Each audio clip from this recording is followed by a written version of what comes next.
Hey, so glad you got here. We were totally waiting for you. Just about to listen to a story that drifts to the very edge of the medieval world, where maps simply give up, sailors mutter quick prayers under their breath, and gulls seem far too confident for creatures that spend their lives arguing over fish. Somewhere beyond the last familiar harbor stands a lonely lighthouse, balanced atop black cliffs where the sea has spent centuries trying, and mostly failing, to knock the whole thing into the waves. It is the sort of place sensible people avoid, which naturally means our story begins there.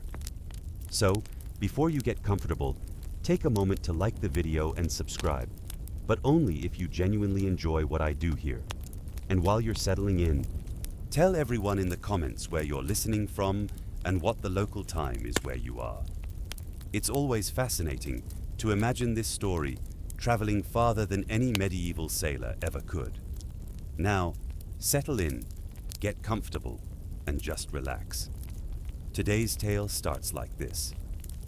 There was once a man named Aldrin, the son of a cooper, whose barrels had carried ale, salted fish, and more village gossip than anyone cared to admit. No one expected him to become keeper of the lighthouse at the edge of the world. In truth, Aldrin himself had expected a quieter future filled with oak staves and iron hoops. Life, however, has always enjoyed ignoring expectations. When the old lighthouse keeper passed away, one autumn after 40 years of faithful service, the nearby lord found himself with a peculiar problem. Plenty of men could swing axes. Plenty could tend sheep. Quite a few claimed they could hunt wolves, though those claims became remarkably flexible once wolves actually appeared. Almost nobody wished to spend winters alone upon the cliffs, where every storm sounded like the sky, arguing with the sea. Aldrin accepted before common sense had an opportunity to object. Some thought him brave, others thought him foolish. One elderly fisherman merely nodded and said, "Sometimes those are the same thing." It was difficult to argue with that. The journey to the lighthouse lasted nearly a full day. The narrow road climbed steadily through windswept grass until even the trees surrendered, leaving only stone, hardy shrubs, and the endless cry of seabirds. The tower appeared long before Aldrin reached it. Tall, white once, though generations of rain and salt had painted much of it gray. Its lantern rested atop the tower like a patient eye that had watched centuries pass without blinking. Around it stood a handful of modest buildings, a storehouse, a stable, and a tiny vegetable garden whose vegetables displayed remarkable optimism, considering the weather. The old caretaker's cat greeted Aldrin first. The animal looked him over with all the enthusiasm of a tax collector. Apparently, approval was not granted. Still, the cat decided he was acceptable enough to ignore, which felt like progress. The previous keeper had left careful instructions. Polish the great lens, trim the lantern wicks, carry fresh oil, inspect the stairs, watch the weather, never become careless. Those final words appeared 3 separate times. Aldrin suspected experience had written them more than caution. His first climb to the lantern room left his legs protesting every one of the hundreds of stone steps. By the time he reached the top, he understood why lighthouse keepers rarely skipped exercise. The view stole every complaint from his mind. The sea stretched farther than imagination itself. Morning sunlight scattered across the water like thousands of tiny silver coins tossed by an impossibly generous king. Fishing boats appeared as little more than dark specks. Cloud shadows wandered lazily across distant waves. Far below, the cliffs met the surf with thunderous certainty. Standing there felt less like climbing a tower and more like standing upon the roof of the world. He understood immediately why sailors searched for this light. It promised certainty. It promised land. It promised survival. Every evening became a carefully practiced ritual. The lantern required patient attention. Oil reservoirs had to remain full. Glass panels demanded constant cleaning because sea salt settled everywhere with astonishing determination. If salt had ambitions, it would probably attempt to season the moon. Each sunset brought familiar work. Each sunrise rewarded successful vigilance. Weeks passed. Aldrin settled into rhythms older than kingdoms. Wake before dawn, inspect the tower. Repair loose stones, gather rainwater. Read from worn books left behind by previous keepers. Wave politely to passing fishing vessels that looked no larger than floating walnuts. He even learned the personalities of local seabirds. One particularly bold, Puffin seemed convinced Aldrin existed solely to provide entertainment. Whenever he carried buckets uphill, the bird watched with unmistakable amusement. If birds could laugh, this one certainly did. Loneliness visited often. Silence, however, never truly arrived. The sea refused silence. The wind refused silence. The tower itself produced endless creaks and murmurs as temperatures changed throughout the day. Sometimes Aldrin imagined the old stones whispering among themselves. They had, after all, witnessed countless keepers come and go. Perhaps towers collected memories, the way forests collected fallen leaves. On clear afternoons, merchant ships appeared on the distant horizon. Their colorful sails caught sunlight beautifully. Aldrin often wondered about the people aboard. Merchants carrying wool, pilgrims seeking holy shrines, messengers racing between kingdoms. Children seeing the ocean for the first time.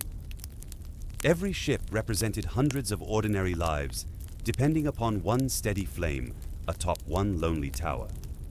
It was a comforting thought and a heavy responsibility. One evening, an elderly fisherman climbed the path bringing smoked herring and fresh bread. His visits became rare but welcome interruptions.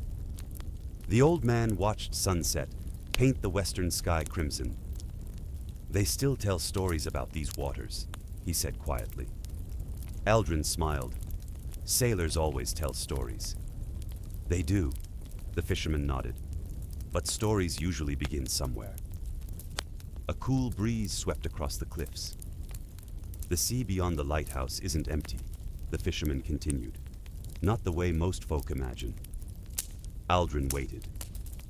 "There are currents, no map records. Hidden rocks? Sometimes."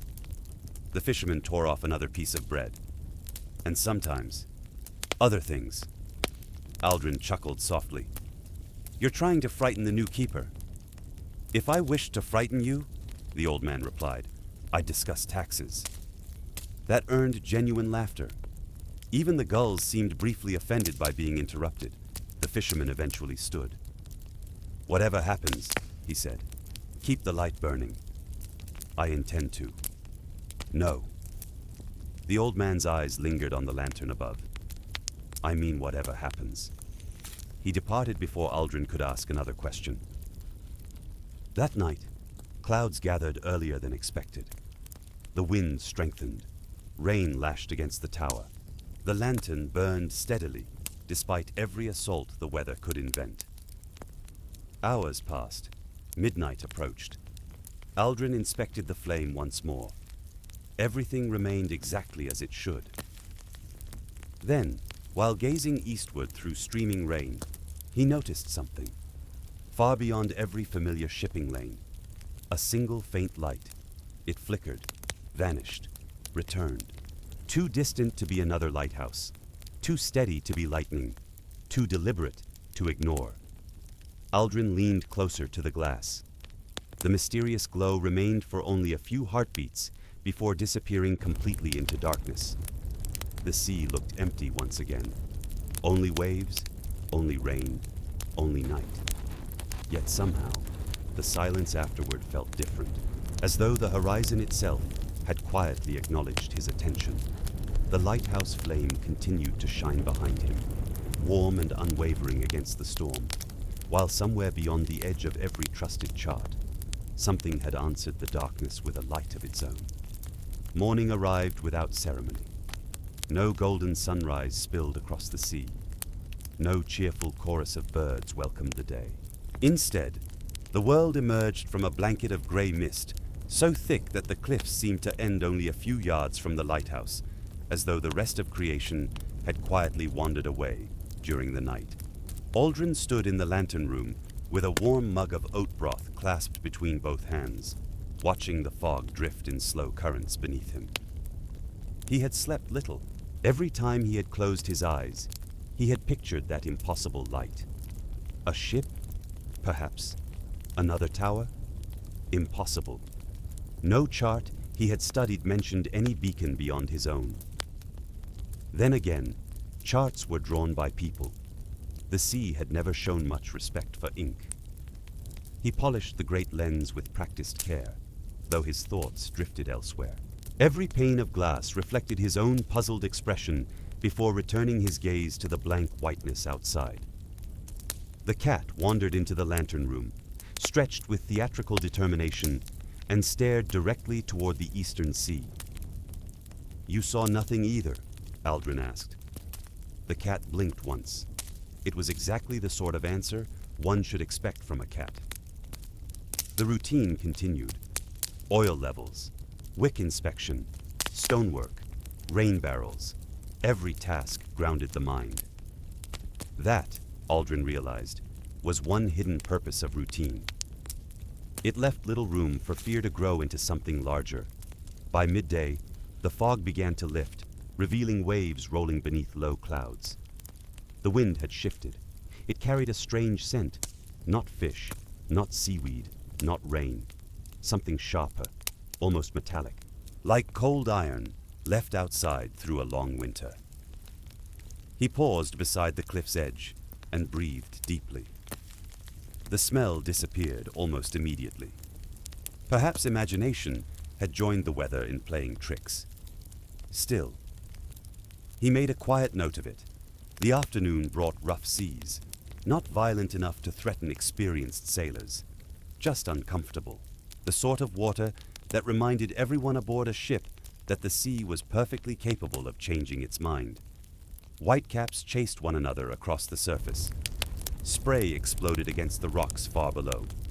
The cliffs answered with echoes that rolled inland like distant drums. Aldrin remembered something the old fisherman had once said before leaving. Keep the light burning, whatever happens. Odd advice. Every keeper already knew that.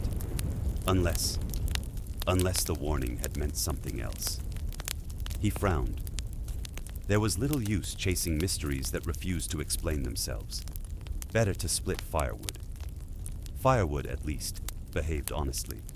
It did not glow mysteriously on distant horizons. It merely waited to become smaller pieces of wood. Late in the afternoon, clouds thickened once again. The western sky darkened far earlier than expected. Storm birds flew low over the waves. Even the puffin who normally delighted in mocking Aldrin's every bucket-carrying expedition had disappeared. That, somehow, was the most unsettling sign of all. Animals often noticed trouble long before people did. By sunset, the wind had become relentless. It did not simply blow, it shoved. The lighthouse groaned softly beneath each powerful gust. The lantern was lit before darkness fully arrived. Its warm glow spread outward into gathering rain. Aldrin watched the first heavy drops strike the glass. Another long night, another test. He welcomed the work. Busy hands gave restless thoughts, fewer opportunities. Hours slipped quietly past. He descended twice to refill the oil reservoir, checked every shutter, secured every loose rope, returned to the lantern. Outside, the sea had become almost invisible beneath driving rain. Only occasional flashes of pale foam revealed where enormous waves broke against hidden rocks. Then, there it was again, far to the east. The same lonely light, not bright, not moving quickly, simply present. Aldrin narrowed his eyes. This time it did not disappear immediately. Instead, it drifted slowly across the horizon, not like a star, not like lightning, like a lantern carried by someone walking where no road could possibly exist. He counted slowly. 1, 2, 3. The glow paused. Then another appeared beside it. A second light. Both floated together, separated, rejoined. His heartbeat quickened. No ship sailed that far from shore during such weather. No captain with any sense would willingly challenge reefs hidden beneath storm waves. Yet the lights remained. Then, without warning, both vanished simultaneously. The darkness swallowed them whole. Aldrin rushed down the stairs. Perhaps from the cliff's edge. Perhaps he could see. The wind slammed into him the moment he opened the heavy door. Rain stung his face. His cloak snapped wildly behind him. He hurried toward the overlook, boots slipping across wet stone. The sea below roared with astonishing force. Spray rose higher than a church tower. He searched the horizon. Nothing. Only darkness. Only rain. Only endless water. He remained there several minutes, until common sense reminded him that being blown into the sea would solve absolutely none of his questions. Inside once more, he dried himself near the hearth. The cat regarded him with obvious disappointment. "You would have stayed indoors." The cat purred, which, Aldrin suspected, was agreement. Near midnight came another surprise. Not from the sea, from the tower itself. A faint vibration, barely noticeable, a low humming beneath his boots. He froze. The sound lasted only moments before fading.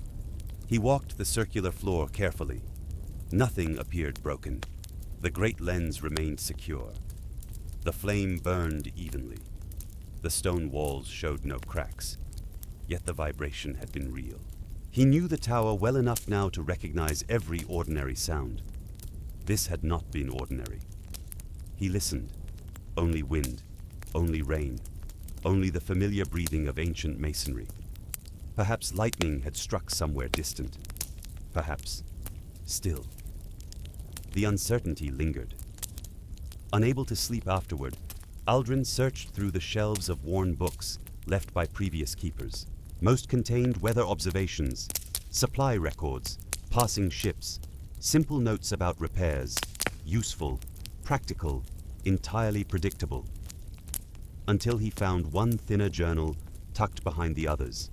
No title, no name. The first several pages had been damaged by dampness. Much of the writing had faded beyond reading. Later, entries survived. Short, neat, careful. One sentence caught his eye immediately. "Third appearance this season. Always east. Never approach." Aldrin turned another page. "The lights know when they are watched." Another. "Do not answer if they answer first." He frowned. Answer? Answer what? The following pages had been torn out. Not missing through age, removed deliberately, clean edges. Whoever had done so had wanted those words gone. The remaining final page contained only a single line. "Routine keeps fear from opening doors." That sounded less like advice, more like experience. He closed the journal slowly. Outside, the storm finally began losing strength. Rain softened, wind eased. The lighthouse stood unmoved against another difficult night. Just before dawn, he climbed once more into the lantern room. The eastern horizon remained dark beneath heavy clouds. No strange lights appeared, no impossible glow. Only the endless sea, stretching toward mysteries. No map had ever fully captured. For a moment, he almost convinced himself that exhaustion had invented everything. Almost. Then he noticed something resting on the outer stone ledge beneath the lantern window. A feather, long, dark silver, unlike any seabird he had ever seen. It glistened with tiny droplets, though no bird could possibly have landed there during the height of the storm. Aldrin picked it up carefully. It felt strangely warm despite the cold morning air. The wind whispered softly around the tower. Far below, waves continued their endless conversation with the cliffs. And somewhere beyond the fading mist, unseen by every living soul, another faint light, briefly awakened, before quietly disappearing with the coming dawn. The silver-black feather rested on the windowsill throughout the morning.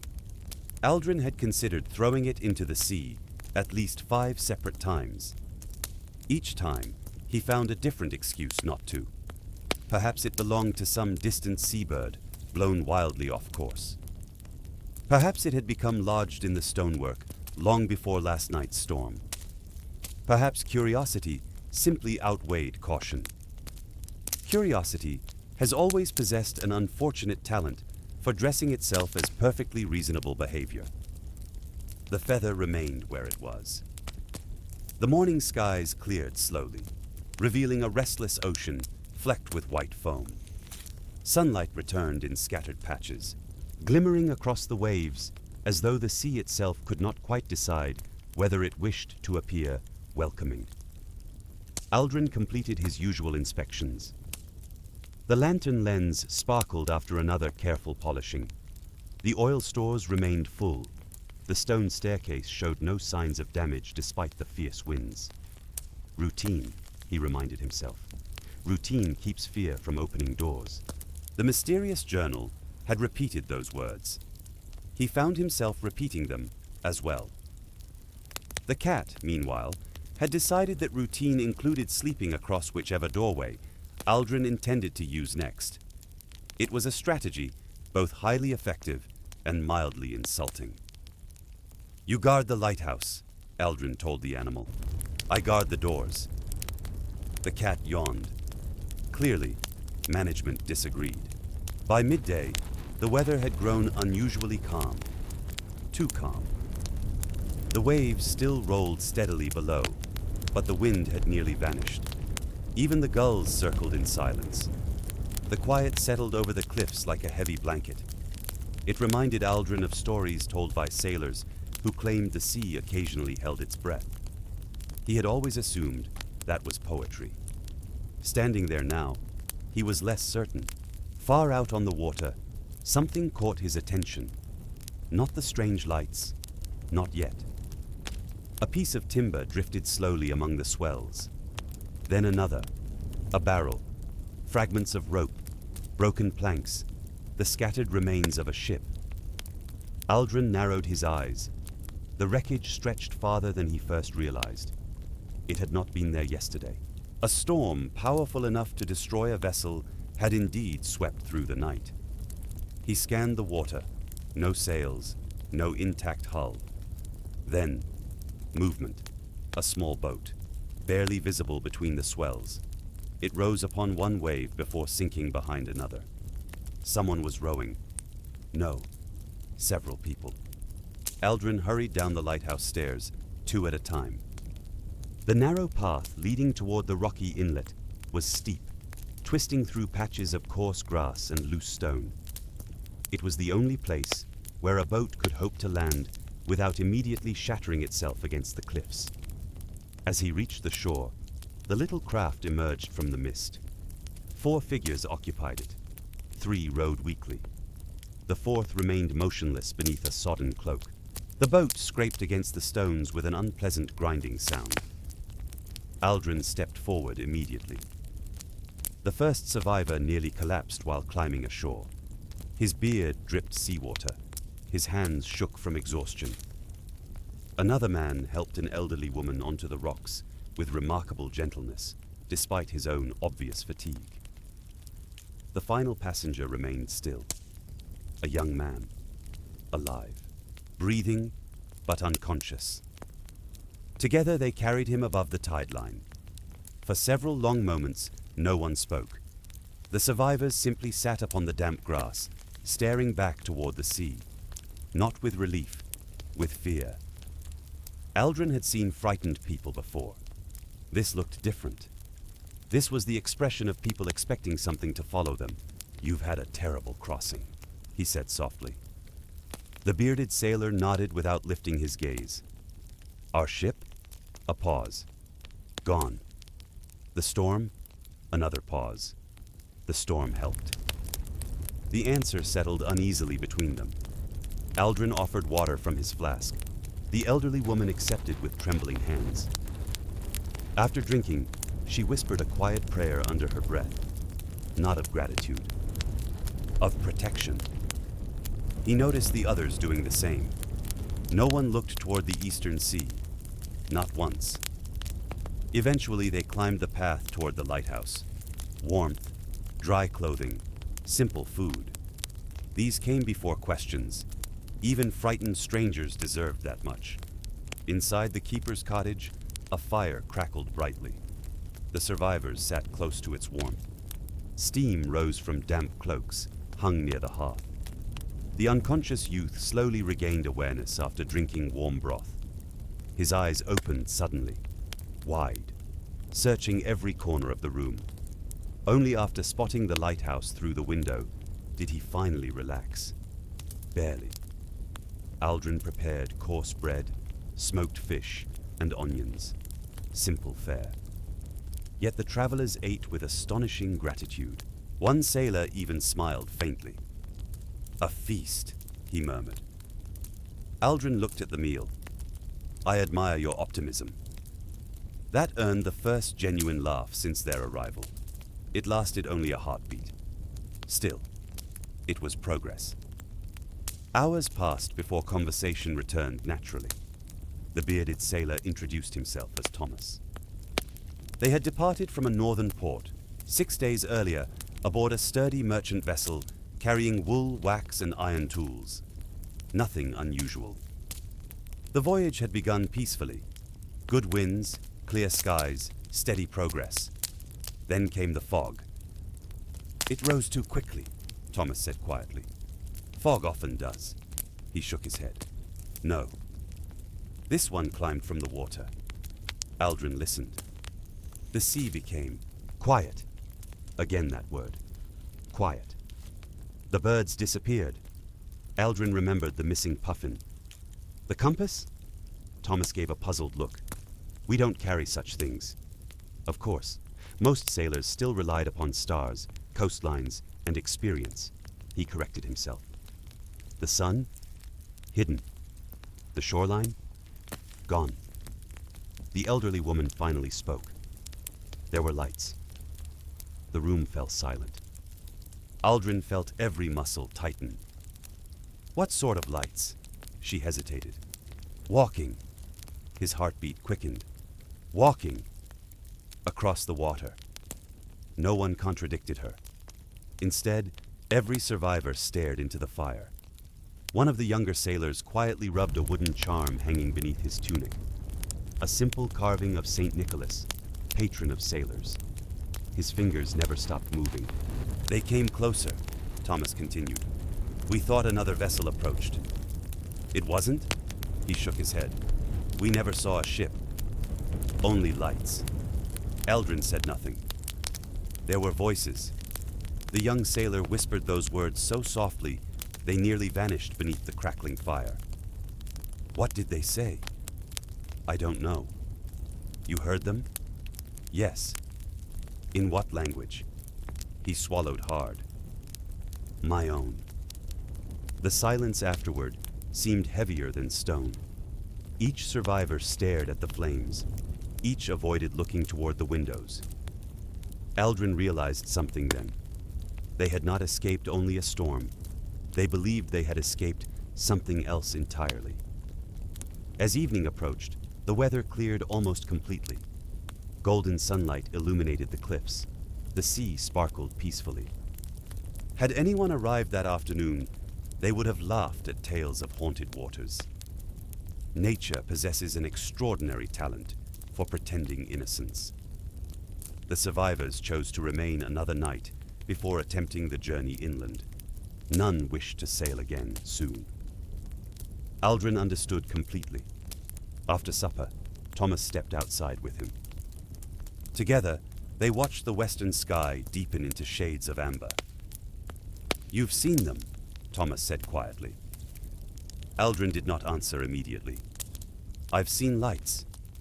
"Then don't follow." "I wasn't planning to." "Good." Another pause. "They want you to." Before Aldrin could ask what he meant, the sailor turned back toward the cottage. The words lingered long after he disappeared indoors. They want you to. Night settled once more. The lantern burned brightly above the cliffs. Its warm glow swept faithfully across the sea. Hours passed without incident. Perhaps the survivor's stories had merely fed his imagination. Perhaps a sharp cry echoed from outside. Aldrin seized his cloak and hurried onto the cliff. Thomas stood frozen near the edge, pointing silently toward the water. Far below, resting just beyond the reach of the waves, lay the shattered remains of a longboat. No tide could have carried it there. It had not been present moments earlier. Its timbers were ancient, dark with age, covered in pale barnacles that should have belonged far beneath the sea. More unsettling still. The boat contained no one. Yet 5 pairs of wet footprints led away from it. They climbed the black rocks, crossed the narrow strip of grass, and continued inland, toward the lighthouse. The final print ended only a few paces from where Aldrin stood. Beyond that point, nothing. No return trail, no sign of where, whoever or whatever had gone. Only empty ground beneath the quiet stars. A cold breeze stirred the grass. Somewhere high above, the lighthouse flame continued its patient watch, casting its steady light over cliffs that now seemed to be keeping secrets of their own. The footprints remained until sunrise. Aldrin checked them 3 separate times during the night, each visit producing the same unsettling result. 5 distinct sets, different sizes, different strides, all glistening faintly with seawater that should have dried hours earlier. None leading away. It was as though 5 unseen travelers had climbed from the ancient boat, reached the lighthouse grounds, and quietly ceased to exist. By dawn, the first rays of sunlight touched the cliffs. The wet impressions slowly faded, not washed away, not blown aside, simply disappeared. The grass stood untouched. The earth looked undisturbed. Had Aldrin not spent half the night staring at them, he might have convinced himself they had never been there at all. Thomas watched the last print vanish beside him. "We should leave," the sailor murmured. "You've only just recovered. We should leave anyway." There was no panic in his voice now, only resignation. The kind worn by people who had accepted that some places could never be fully understood. The survivors departed shortly after breakfast. The elderly woman pressed a small wooden cross into Aldrin's hand before climbing onto the cart that would carry them inland. "For the lonely nights," she said. "I hope you won't need it." Neither did Aldrin. Still, he slipped it into a pocket.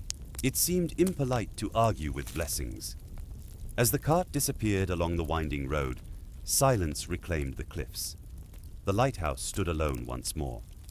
Even the cat seemed unusually thoughtful, though perhaps it had merely discovered a particularly interesting pebble. With cats, certainty was difficult.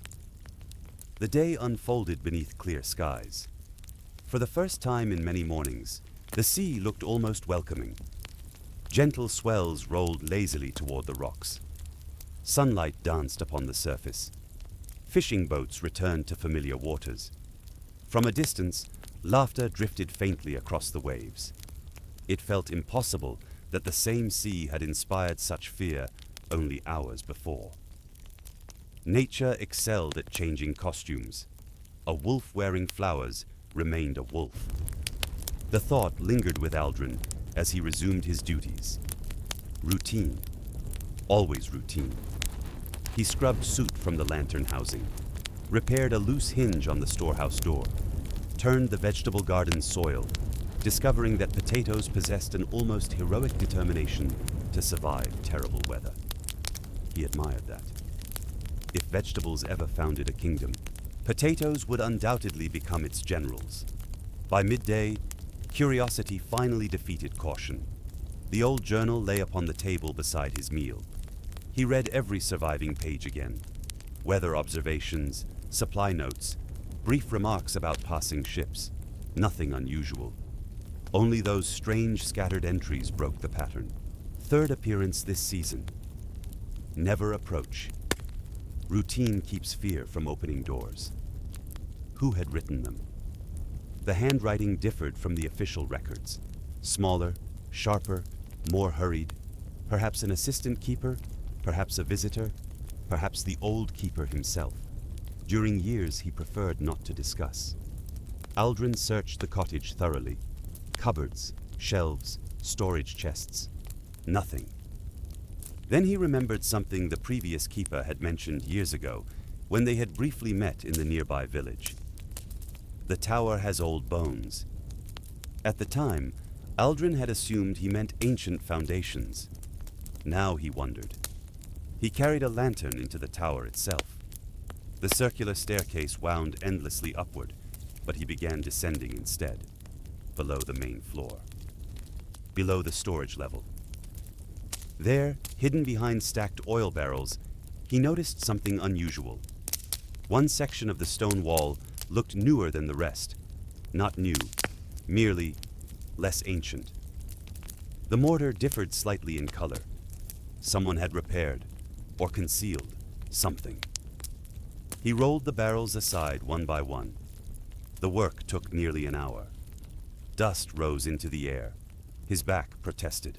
The cat observed the entire effort from a comfortable perch, contributing absolutely nothing except judgment. At last, the wall stood exposed. Running his fingers across the stone, Aldrin discovered a narrow groove, almost invisible. He pressed gently. Nothing. He pushed harder. A dull, grinding sound echoed beneath the tower. The wall shifted inward a fraction. Cold air drifted through the opening. It smelled of damp stone, old earth, and something else. Wax. Fresh wax. His heartbeat quickened. He widened the gap enough to squeeze through. Beyond lay a narrow passage carved directly into the cliff. The ceiling forced him to stoop. Water dripped steadily somewhere ahead. The tunnel curved gently downward. His lantern cast trembling shadows across rough stone walls covered in patches of pale moss. The passage could not have been natural. The chisel marks remained visible despite their age. Whoever had built this place possessed remarkable patience, or very determined backs. A few minutes later, the tunnel opened into a small chamber, perfectly circular, no larger than a village cottage. The air felt surprisingly dry. Stone shelves lined the walls. Most stood empty. Others held objects thick with dust, clay jars, broken tools, fragments of rope turned brittle with age. Nothing extraordinary. Until his lantern illuminated the far wall. There, carved directly into the stone, appeared a map. Not of kingdoms, not of roads, of the sea. Simple lines marked familiar coastlines. The lighthouse occupied the western edge. Beyond it stretched waters, unlike any Aldrin had ever seen drawn. Circles, spirals, tiny symbols resembling stars. Several distant islands. None appeared on modern charts. At the very edge of the carving stood a single symbol unlike the others. A flame, surrounded by concentric rings. Someone had scratched fresh marks beside it. Not centuries old, recent. Very recent. Aldrin leaned closer. The writing consisted of only 4 words. The light answers back. He swallowed. Those marks had not weathered. They had been carved within the last few years, perhaps months. A cold shiver traveled down his spine. The previous keeper. Had he left this, or someone else? He searched the chamber carefully. Near one shelf rested a small bronze object, no larger than his hand. At first glance, it resembled an ordinary astrolabe, but its rings carried unfamiliar symbols instead of stars. Tiny wave patterns, crescents, a single engraved eye. When Aldrin lifted it, the metal felt unexpectedly warm. Not hot, simply comfortably warm, despite the cool chamber. He turned it slowly. The inner ring moved with remarkable ease. A faint click echoed, then another, somewhere deeper within the cliff. A distant sound answered. A bell, one soft note. barely audible. Aldrin froze. The bell rang only once. Then silence returned. He waited. Nothing. Only dripping water. Only his own breathing. He carefully returned the instrument to the shelf. The warmth lingered in his hands long afterward. He left the hidden chamber exactly as he had found it, closing the secret entrance, replacing the barrels. Anyone entering the tower would notice nothing unusual, yet everything had changed. That evening, the sky glowed crimson before sunset. Clouds gathered in long, narrow bands, stretching toward the eastern horizon. Old fishermen sometimes called them Mare's Roads, roads the sea built for storms. As darkness settled, Aldrin climbed once more into the lantern room.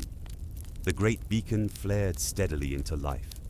Its familiar sweep brought unexpected comfort now. He understood the old keeper a little better. Some lights existed not merely to guide ships. Some reminded the keeper himself that darkness had limits. Hours passed peacefully. No strange lights, no impossible footprints, no ghostly boats. Perhaps discovering the hidden chamber had answered more questions than it had raised. Then, shortly before midnight, the lighthouse bell hanging outside the tower rang. Once, a clear, hollow tone carried across the cliffs. Aldrin stared toward it in confusion. There was almost no wind. The bell rope hung perfectly still. No one stood outside. Yet the bell sounded again. Once. Slow. Measured. As though someone unseen had reached up and gently pulled the rope. The bell did not echo. It rang once, clear as polished bronze, and the sound simply dissolved into the night, swallowed by the sea, as though the darkness itself had been waiting for it. Aldrin remained perfectly still. The lantern behind him continued its steady rotation, washing the cliffs with warm light before turning once more toward the open water. Again, the bell rang. One measured note. No hurry, no violence, no gust of wind. He stepped carefully down the narrow stairs that circled the inside of the tower. Every footfall seemed louder than usual. Ancient stone had a peculiar habit of reminding a man exactly how alone he was. By the time he reached the heavy oak door, the ringing had stopped. He lifted the latch. Cold air greeted him. The night was surprisingly calm.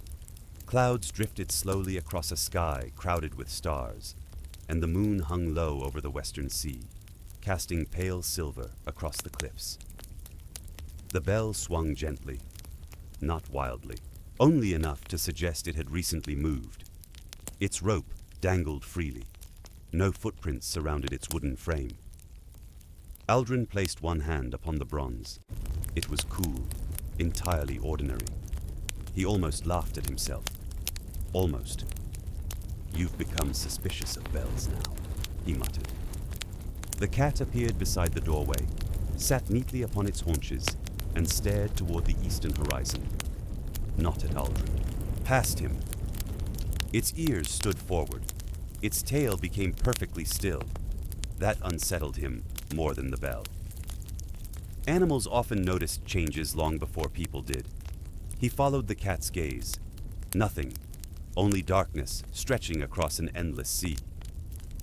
After another minute, he returned inside, securing the door behind him. Routine. He whispered the word like a prayer. Routine meant checking the lantern flame. Routine meant recording the weather. Routine meant refusing to invent monsters simply because the night felt unusually quiet. He opened the weather ledger. Sky mostly clear. Wind light from northwest. Sea moderate. Bell sounded twice without apparent cause. He paused. That final sentence looked absurd, written upon the page. Future readers would surely think he had enjoyed too much cider. He left it exactly as written. The old keeper had recorded stranger things. Perhaps honesty mattered more than appearing sensible. Morning sunlight spilled across the lighthouse with unexpected warmth. The stormy days seemed almost forgotten. Aldrin descended the cliff path, carrying 2 empty baskets toward a small spring that bubbled from the rocks farther inland. Fresh water had to be collected every few days, and the walk offered welcome exercise after another long night inside the tower. The landscape seemed different beneath bright skies. Heather covered the hills in soft purple patches. Small rabbits darted between stones. Larks sang overhead. It was difficult to believe mysteries lurked anywhere nearby. Nature had an extraordinary talent for pretending innocence. Halfway to the spring, Aldrin noticed fresh hoofprints, not unusual. Travelers occasionally visited the lighthouse. Yet these tracks appeared remarkably clean, their edges sharp in the damp soil. Someone had arrived recently. He followed them. The trail wound toward the old coastal road before disappearing over a rise. When he reached the crest, he found their owner. An elderly monk guided a patient gray mule loaded with satchels and bundles wrapped in waxed cloth. The monk's robe had faded from years beneath sun and rain. His beard reached nearly to his belt. Despite his age, his eyes remained bright with quiet curiosity. He smiled before speaking. "You must be the new keeper." "I suppose I still count as new." The monk chuckled. For a lighthouse, 10 years would still be considered new. That seemed entirely possible. Ancient towers possessed an unusual sense of time. "I'm Brother Oswin," the traveler continued. "I carry books between monasteries whenever roads remain willing." "Were the roads willing today?" "They complained," Aldrin laughed. "They usually do." Together they returned toward the lighthouse, the mule plodding steadily behind them. Its expression suggested it had endured many philosophical conversations and approved of very few. Brother Oswin accepted warm stew with grateful enthusiasm. "You cook well," he observed. "I've had practice." "I've met monks with less talent." "That isn't difficult." The old monk nodded thoughtfully. "True." They ate beside the hearth while afternoon. Sunlight filtered through narrow windows. Afterward, Oswin unpacked several manuscripts intended for a monastery farther south. Among them rested a thick volume bound in weathered leather. Its cover bore no title, only the simple image of a flame enclosed within a circle. Aldrin immediately recognized the symbol. It matched the carving inside the hidden chamber. He tried not to stare. The monk noticed anyway. "You've seen that mark." It was not a question. "I may have." Oswin studied him quietly. "Then you've discovered something beneath the tower." Aldrin nearly dropped his cup. "You know about it?" "I know there are old places beneath many old places." The answer explained almost nothing. "You've visited before." "Many years ago." The monk leaned back comfortably. "The previous keeper invited me." He never mentioned visitors. He wasn't fond of mentioning many things. That sounded believable. "The chamber is older than the lighthouse," Oswin continued. "Far older." "Who built it?" "No one remembers." "No stories?" "Oh, countless stories." The monk smiled. "Unfortunately, stories rarely agree with one another." He opened the leather-bound volume. Its pages contained careful illustrations of coastlines, stars, tides, and strange circular symbols remarkably similar to those carved upon the underground map. "This is a copy," Oswin explained. "The original has long since crumbled." "What does it describe?" "The watch." Aldrin frowned. "The watch?" "The duty of keeping certain places illuminated." "Lighthouses?" "Not only lighthouses." The monk turned another page. "Some lights guide travelers." Another page. "Others warn." Another. "A very few. Remember." The room grew unusually quiet. What do they remember? Oswin looked toward the lighthouse window. The boundary. Aldrin waited. The monk did not continue immediately. Instead, he closed the book with deliberate care. "My son," he said softly. Every generation believes the world has already been fully discovered. And has it? The old man smiled gently. The sea has always enjoyed proving otherwise. That evening they climbed together into the lantern room. The sunset painted the western sky with gold and crimson, while the eastern horizon slowly deepened into indigo. Brother Oswin watched the great lens revolve. A remarkable machine, he murmured. It has served faithfully. It still does. Yes. The monk rested one hand lightly upon the stone wall, and perhaps it serves more faithfully than either of us understands. Night settled peacefully. The beacon shone across familiar waters. For several hours, nothing disturbed the quiet. Then, just as the moon cleared a bank of clouds, Oswin spoke. Do not turn around immediately. Aldrin felt every muscle tense. Why?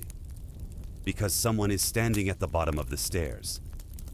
Silence filled the lantern room. No footsteps had sounded. No door had opened. Yet from somewhere below came the unmistakable sensation that another presence had entered the tower, waiting patiently, without making a single sound. Aldrin resisted every instinct urging him to spin around. Instead, he kept his eyes on the great lantern as it completed another slow revolution, sending its comforting beam out across the sleeping sea. The familiar rhythm of the light steadied his breathing.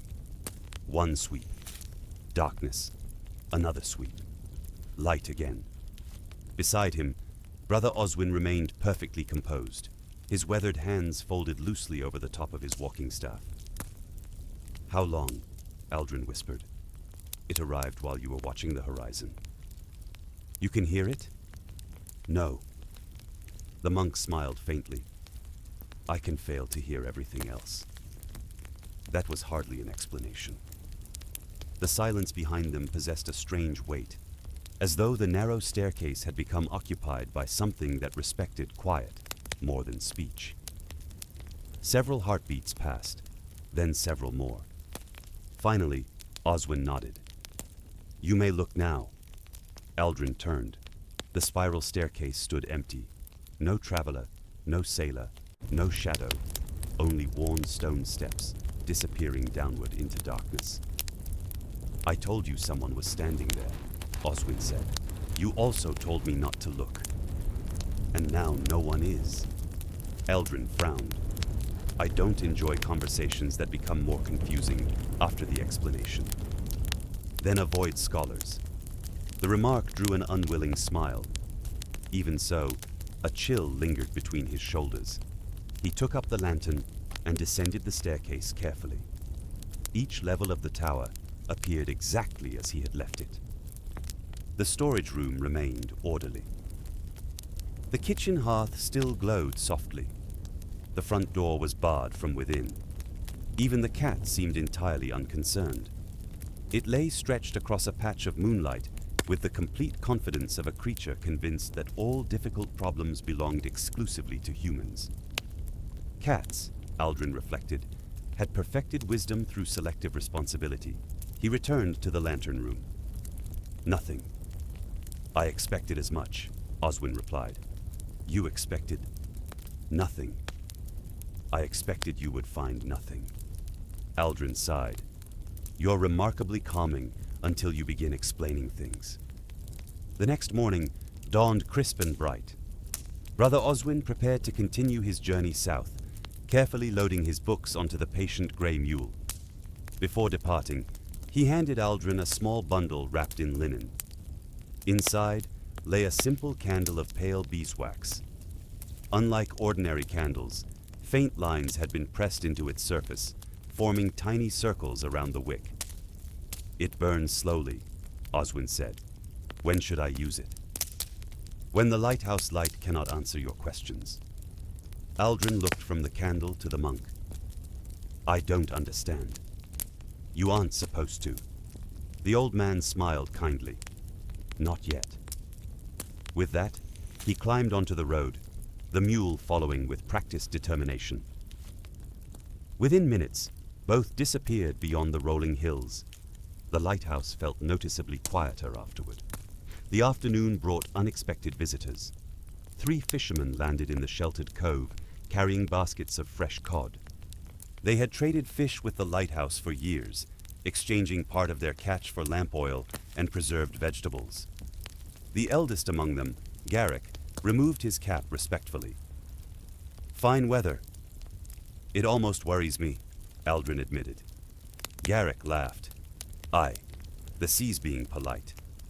"And that's suspicious?" "The sea's always suspicious."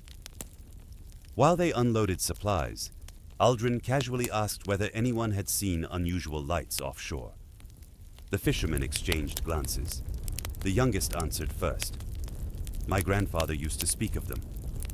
"What did he say?" "That if you saw one light, ignore it. And if you saw 2? The young man hesitated. He said row toward home. Garrick interrupted gently. "Old tales.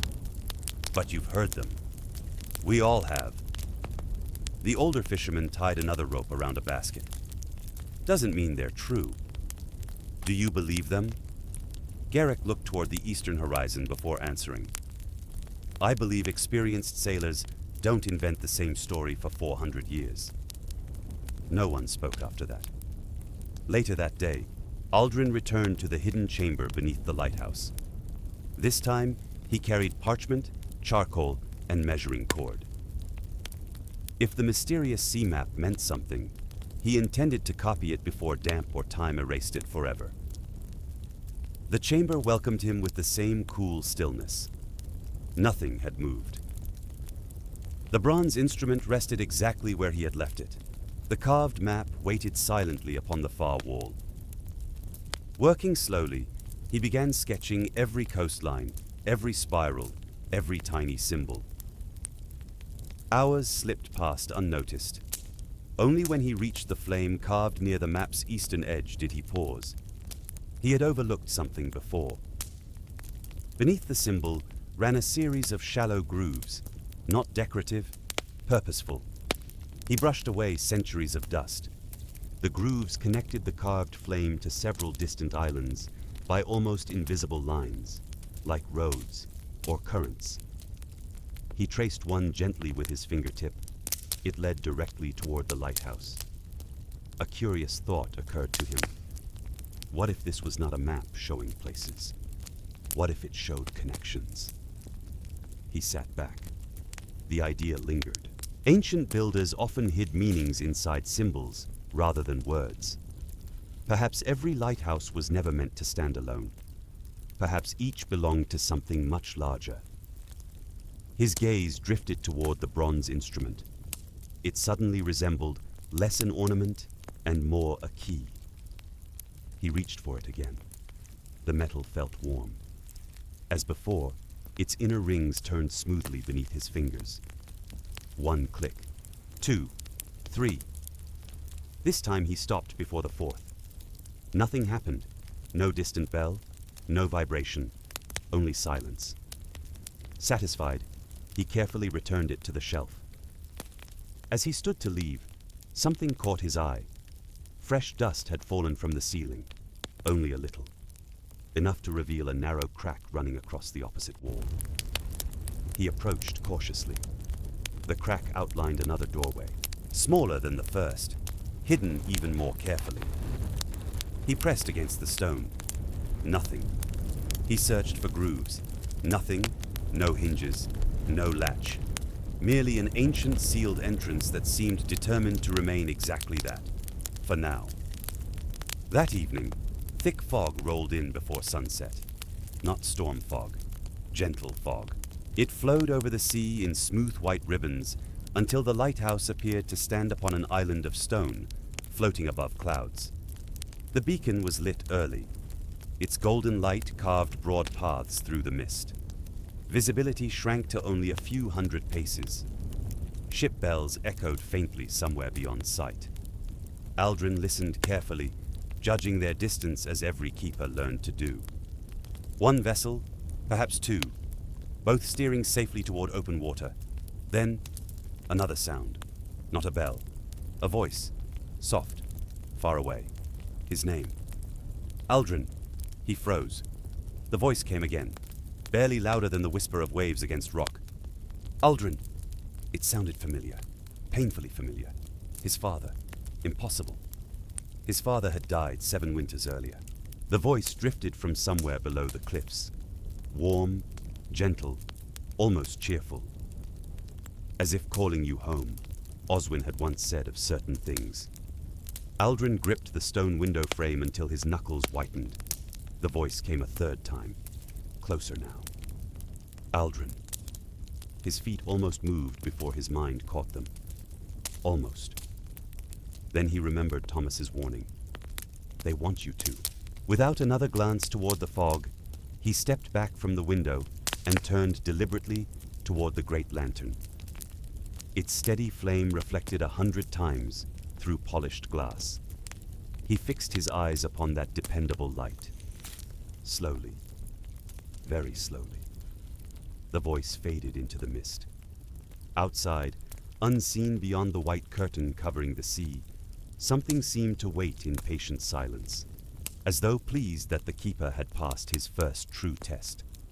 The fog remained until morning.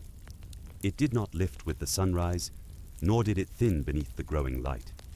Instead, it drifted lazily around the cliffs, turning every familiar landmark into a pale silhouette. The lighthouse itself seemed to float in an endless sea of white.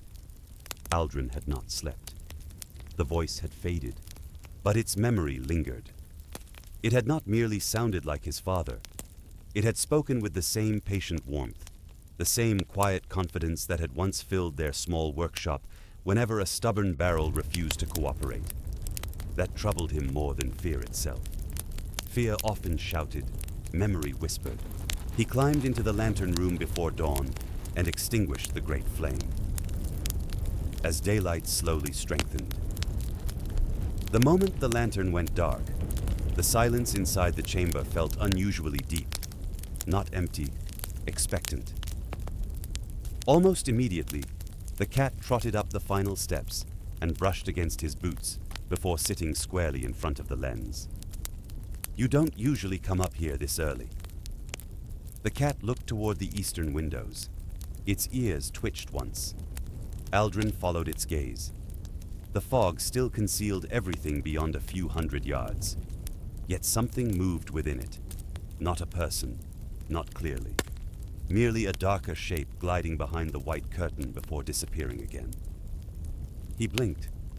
Nothing remained. Perhaps shifting mist. Perhaps imagination. He had become increasingly aware that the two often borrowed each other's cloaks. The morning passed in steady labor. Routine remained his strongest ally. He swept every stair, repaired a cracked shutter, counted the remaining oil casks. Even the ordinary creaking of the tower seemed comforting after another strange night. By midday, sunlight finally pierced the fog in broad golden columns. The sea slowly revealed itself once more. Fishing boats returned. Seabirds argued loudly over the day's catch, apparently determined to compensate for yesterday's silence. The familiar puffin landed upon a nearby rock and stared directly at Aldrin. "You've returned." The bird answered by stealing a small fish from a gull nearly twice its size. Boldness, Aldrin decided, often succeeded simply because no one expected it. He almost envied the creature. That afternoon, he carried his copied map into the lantern room.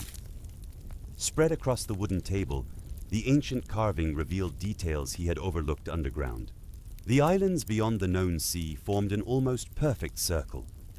The carved flame lay not at their center, but slightly apart from them, as though it watched rather than belonged.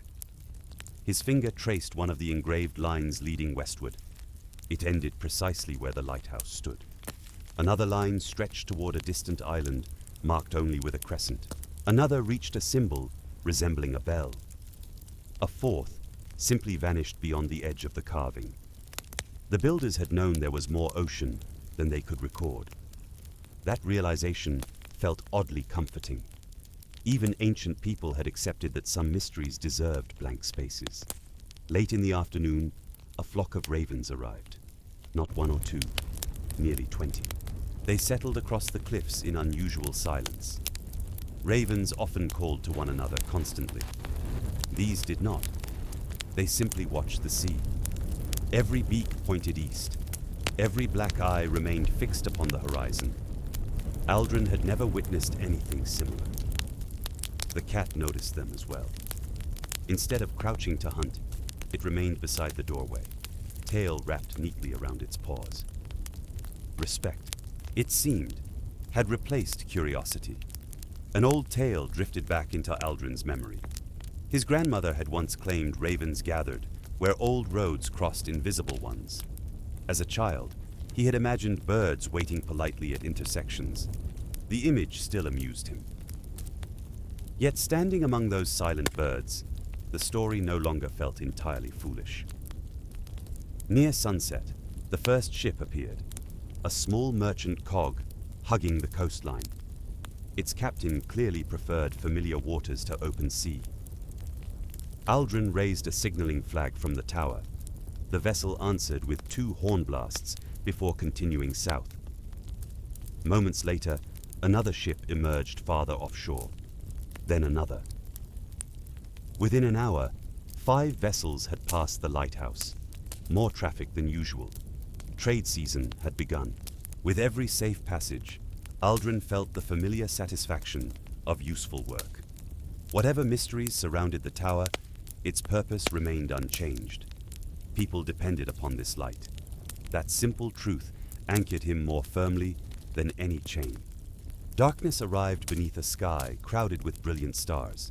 No clouds, no storm. The sea shimmered gently beneath the moon.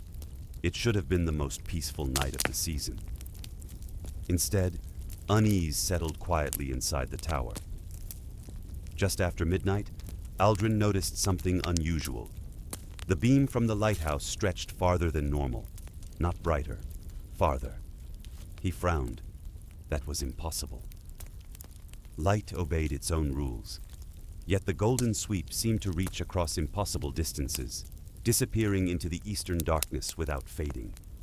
He rubbed his eyes. The effect remained. Then, far away.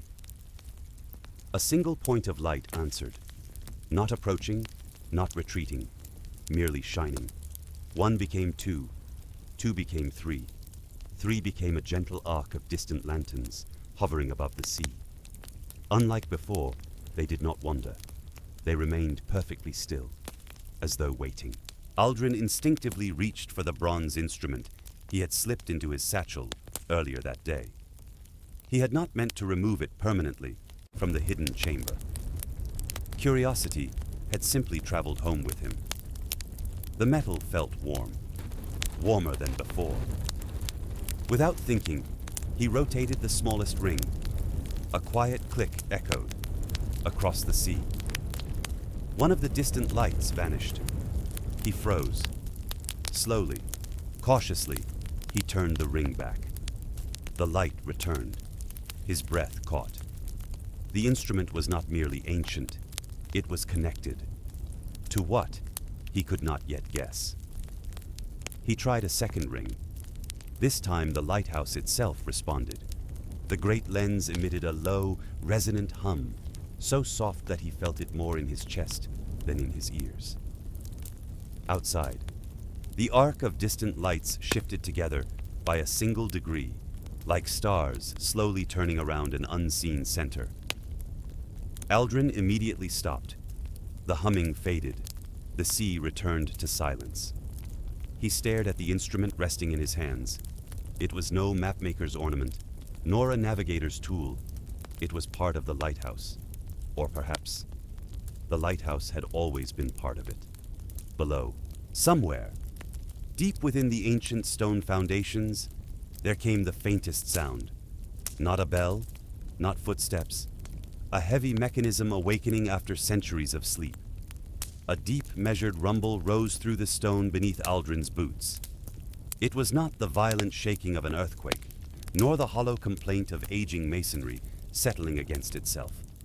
This sound possessed intention, ancient gears, or something very much like them, seemed to stir somewhere below the foundations of the lighthouse, turning with patient determination after centuries of silence. The hum lasted only a few moments. Then it stopped. Aldrin remained motionless, one hand resting against the lantern frame, while the bronze instrument lay warm in his other palm. He did not touch its rings again. One lesson had become clear during the past weeks. Every answer carried another question behind it, and every curious hand risked awakening something that preferred to remain undisturbed. The great beacon continued its slow, faithful sweep across the sleeping sea. Outside, the distant lights had vanished once more. Whether they had withdrawn or merely hidden, he could not tell. At dawn, he returned the bronze instrument to the hidden chamber beneath the tower. As he set it upon the dusty stone shelf, its warmth faded almost immediately, as though it belonged more to that ancient room than to the world above. Before leaving, he studied the carved map again. Fresh morning light filtered faintly through a narrow crack high in the rock, revealing details he had overlooked. Tiny marks surrounded several of the distant islands. Not letters, not numbers, birds. Each island carried a different carved seabird beside it. A gull, a cormorant, a puffin, a raven. The lighthouse itself bore no bird at all.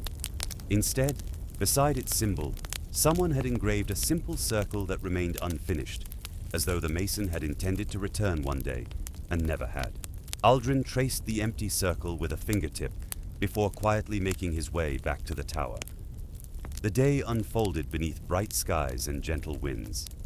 3 merchant ships passed safely before noon, each sounding its horn in greeting. Aldrin answered with the lighthouse flag, watching the vessels shrink into the southern distance until their sails became little more than white flecks against the horizon. Ordinary work followed. He cleaned soot from the lantern housing, split another stack of firewood, mended a cracked bucket handle with fresh ash wood. Simple tasks steadied the mind. They reminded him that mystery and necessity could exist side by side. A leaking roof cared little for ancient secrets. By late afternoon, however, something unusual interrupted the routine. A boy appeared on the coastal path. He could not have been older than 14. His clothes were patched but clean, and a leather satchel bounced against his side as he climbed the final stretch toward the lighthouse. When he reached the gate, he removed his cap politely. "My mother asked me to bring these." He held out a wrapped loaf of dark bread and a small round of goat's cheese. "For the keeper." Aldrin smiled. "Then your mother is kinder than I deserve. She says no one should keep a lighthouse on an empty stomach." "A wise woman," the boy grinned. Before accepting the food, Aldrin noticed the satchel still bulging at the youngster's side. "You're carrying more than bread." "A message." "For me?" The boy nodded. "It came to the village monastery this morning." He withdrew a folded sheet of parchment sealed with dark green wax. Not a noble's crest, only the familiar image of a small flame enclosed within a circle. Brother Oswin. Aldrin broke the seal carefully. The monk's handwriting flowed neatly across the page. "The sea teaches patience before truth. Trust the beacon more than your memory. If the bell rings 3 times before sunrise, do not descend beneath the tower until daylight. There are old doors that open only for those who believe themselves invited." No signature followed, only the same flame symbol pressed lightly into the corner. Aldrin folded the message.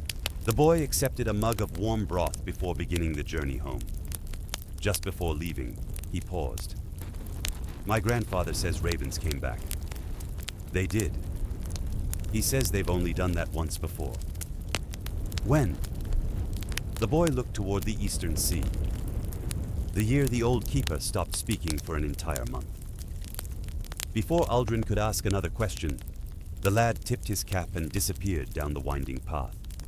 The words lingered, stopped speaking, not died, not vanished, simply stopped speaking. That evening, The ravens returned. Not 20 this time, perhaps 50. They lined the cliffs in orderly silence, each bird facing the sea. When darkness settled, none flew away. They remained perfectly still beneath the stars, like patient black sentinels keeping watch alongside the lighthouse. Aldrin lit the great beacon as always. Its warm light swept over the birds, yet not one of them stirred. Midnight came. The sea remained calm. The sky remained clear. Even the wind seemed reluctant to interrupt the strange stillness blanketing the headland. Then, from somewhere far beyond the reach of the lantern's glow, a single raven called. The sound echoed faintly over the water. Another answered. Then, another. Within moments, every raven upon the cliffs spread its wings at once. Not in panic, in greeting. They lifted together into the night, circling the lighthouse. One silent time before turning eastward as a single great flock, Aldrin watched until the last dark shape disappeared against the stars. Only then did he notice that the lighthouse beam no longer shone alone. Far beyond the horizon, so distant it might have belonged to another age, a second golden light had appeared. Unlike the wandering lights he had seen before, this one neither flickered nor drifted. It burned steadily as his own.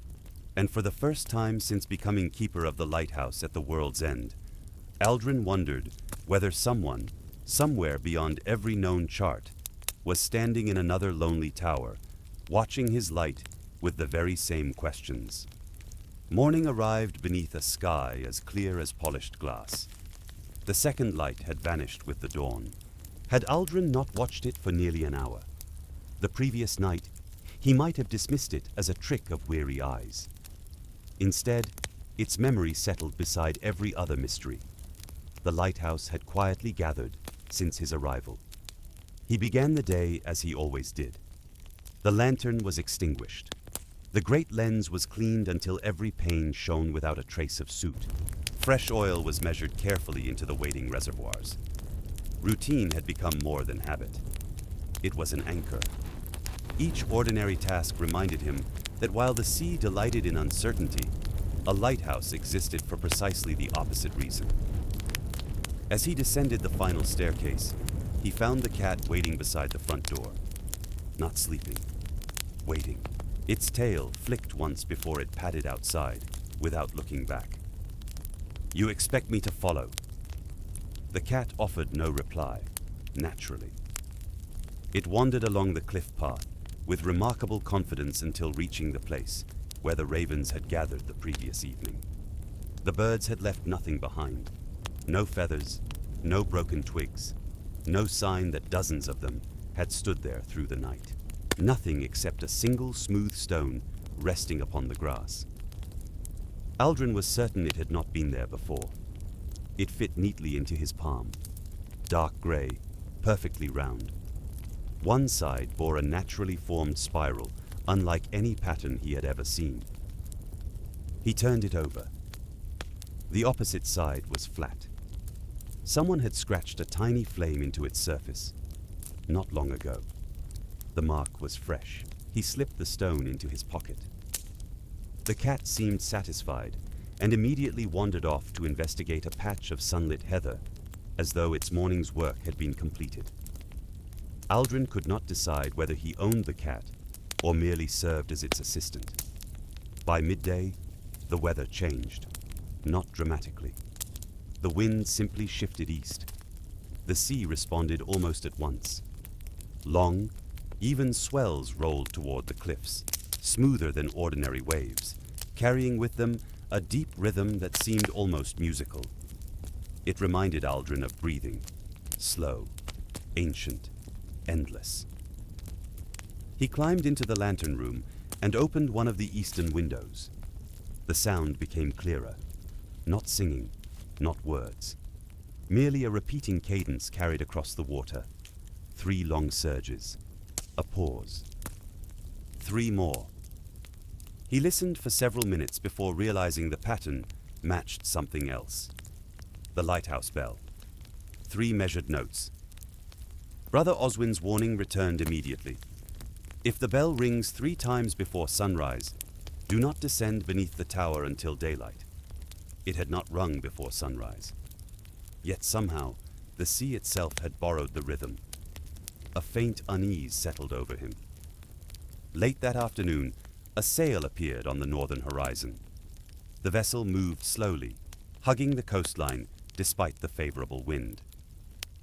As it drew nearer, Aldrin noticed its unusual appearance. Its hull was painted a faded blue, rarely seen among merchant ships. Instead of colorful banners, it flew only a plain white pennant. When it finally entered the sheltered cove below the lighthouse, only 2 people disembarked: an elderly sailor and a young woman wrapped in a dark green traveling cloak. They climbed the winding path together. The sailor removed his cap politely. "We seek shelter for 1 night. You'll have it." "My thanks." The young woman smiled, though her attention drifted immediately toward the great tower. "You keep the light alone?" "I do. You must know every sound it makes." "I believe so." She nodded thoughtfully. "Then you'll know when it begins making new ones." The remark was delivered so calmly that Aldrin almost missed its meaning. Inside the keeper's cottage, warm stew and fresh bread quickly eased the traveler's weariness. The sailor introduced himself as Bren. The young woman gave only her first name, Elian. She spoke little while they ate, preferring to study the shelves of weather journals and charts lining the walls. At last, her eyes settled upon Aldrin's copied map. "You found one." His hand instinctively rested upon the parchment. "You recognize it?" "I recognize the shape." "You've seen another?" She hesitated. "My grandfather drew one before he died." "Where?" "Far west of here." "There are other maps?" "There are pieces." She looked toward the window, where the lighthouse tower rose against the evening sky. "No one keeps the whole one anymore." Silence settled comfortably around the table. It did not feel secretive, only cautious. As darkness approached, Aldrin climbed to light the beacon. Elian asked quietly if she might accompany him. Together, they ascended the endless spiral staircase. When the lantern finally blazed to life, golden light filled the chamber. Elian stood motionless before the great lens. "It still turns as smoothly," she whispered. "You've visited before?" "No." "Then how do you know?" She smiled. "My grandfather described it exactly." They watched the beam sweep across the gathering night. One circle, then another. Far below, waves broke softly against the rocks. The eastern sea lay calm beneath a sky crowded with stars. For a long while, neither of them spoke. Then Elian reached into her cloak and withdrew a small object wrapped carefully in linen. She unfolded the cloth. Inside rested a bronze instrument, nearly identical to the one hidden beneath the lighthouse. Only one difference distinguished it. Where Aldrin's bore the engraving of an eye, hers carried the image of a soaring raven. He looked from the instrument to her in astonishment. "There are more," she nodded. "My family has guarded this one for generations." Before Aldrin could ask another question, both instruments, though separated by thick stone floors and hidden chambers, gave off the same faint warmth. Somewhere deep beneath the lighthouse, another ancient mechanism awakened. This time, it did not stop. The vibration beneath the lighthouse did not come as a sudden jolt. It unfolded with deliberate patience, like the slow turning of an immense wheel that had not moved in generations. Aldrin and Elian looked at one another without speaking. Neither of them touched the bronze instrument again. They did not need to. The warmth spreading through the metal was answer enough. Far below, hidden beneath layers of ancient stone, something had recognized that 2 pieces of a forgotten design had been brought within the same walls. The great lantern continued its steady revolution. Its beam swept across the sea.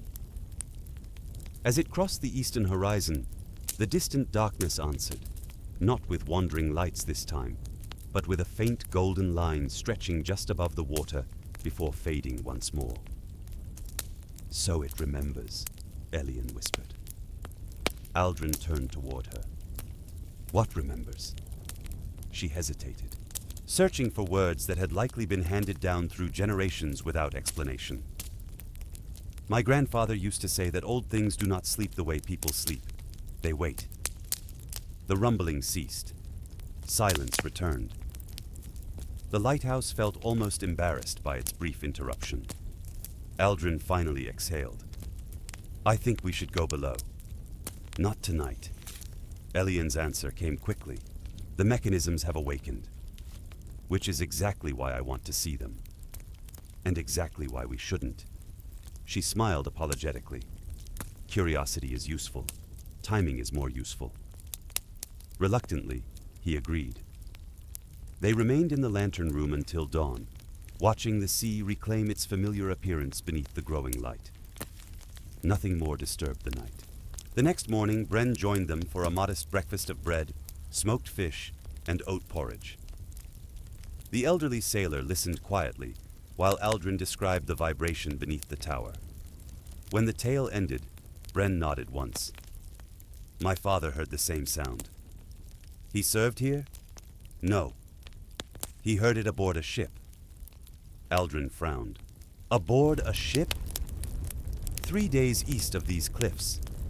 The old sailor wrapped both hands around his wooden cup. He said the sea itself seemed to hum beneath the hull. Every sailor aboard heard it. They lowered ropes into the water, thinking perhaps they had crossed hidden rocks.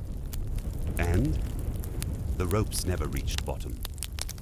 Silence settled over the table. Finally, Bren chuckled softly. "My father always ended the story the same way." "What way?" "If the sea wishes to keep a secret, don't expect a rope to persuade it otherwise." That sounded like advice earned honestly. After breakfast, the three of them descended into the hidden chamber beneath the lighthouse. Sunlight filtered weakly through the narrow crack high in the ceiling, illuminating floating specks of dust that drifted lazily through the ancient air. The carved map remained unchanged. The shelves stood exactly as before. Aldrin walked directly toward the bronze instrument, resting where he had returned it. Elian approached slowly beside him. Without speaking, each lifted one of the matching devices. The warmth returned immediately. This time neither instrument clicked. Instead, faint engraved lines appeared across their surfaces, glowing softly with pale amber light. Not bright enough to illuminate the room, only enough to reveal details invisible before. "They've changed," Aldrin murmured. "No," Elian replied. "They've remembered." She held her instrument beside the carved map. One glowing line pointed directly toward the unfinished circle representing the lighthouse. Aldrin raised his own. Its lines pointed somewhere else entirely. Toward the eastern edge of the carving, toward the distant flame symbol. Together, the two glowing paths formed a complete route. Neither instrument had carried the full pattern alone. Before either of them could study it further, a low scraping sound echoed through the chamber. All three froze. The sealed doorway Aldrin had discovered the day before had moved, only slightly. A thin line of darkness now separated one edge of the ancient stone from the surrounding wall. No one had touched it. Dust trickled quietly onto the floor. The opening widened, no more than the width of a finger. Yet from within came a gentle current of cool air carrying an unfamiliar scent. Not damp earth, not salt, wild rosemary, fresh pine, a forest. Impossible. There were no forests beneath the cliffs. Bren stepped closer, but did not cross the room. "I've smelled that before." "When?" "The morning after my father returned from the eastern voyage." Aldrin looked at the narrow gap. "Should we open it?" "No." The answer came simultaneously from Bren and Elian. For a moment, all three simply stared at one another before laughing quietly. Even in mysterious places, agreement could be comforting. They backed away together. As soon as they reached the center of the chamber, the scraping ceased. The hidden door remained slightly open, no farther, no less, as though satisfied to have announced its presence. They left the chamber undisturbed and carefully closed the concealed entrance behind them. Back in the daylight, the familiar cries of gulls felt oddly reassuring. The ordinary world still existed. The sea still crashed against the cliffs. The lighthouse still cast its dependable shadow across the headland. That afternoon, while Bren repaired a loose section of the garden wall and Elian copied the newly revealed markings from both bronze instruments, Aldrin climbed once more to the lantern room. A merchant ship rounded the northern headland. He raised the signal flag. The vessel answered. Another ordinary exchange, another reminder that lives depended on this tower every single day. He smiled. Perhaps that was the true purpose of every mystery surrounding the lighthouse. Not to distract him from his duty, but to remind him why the duty mattered.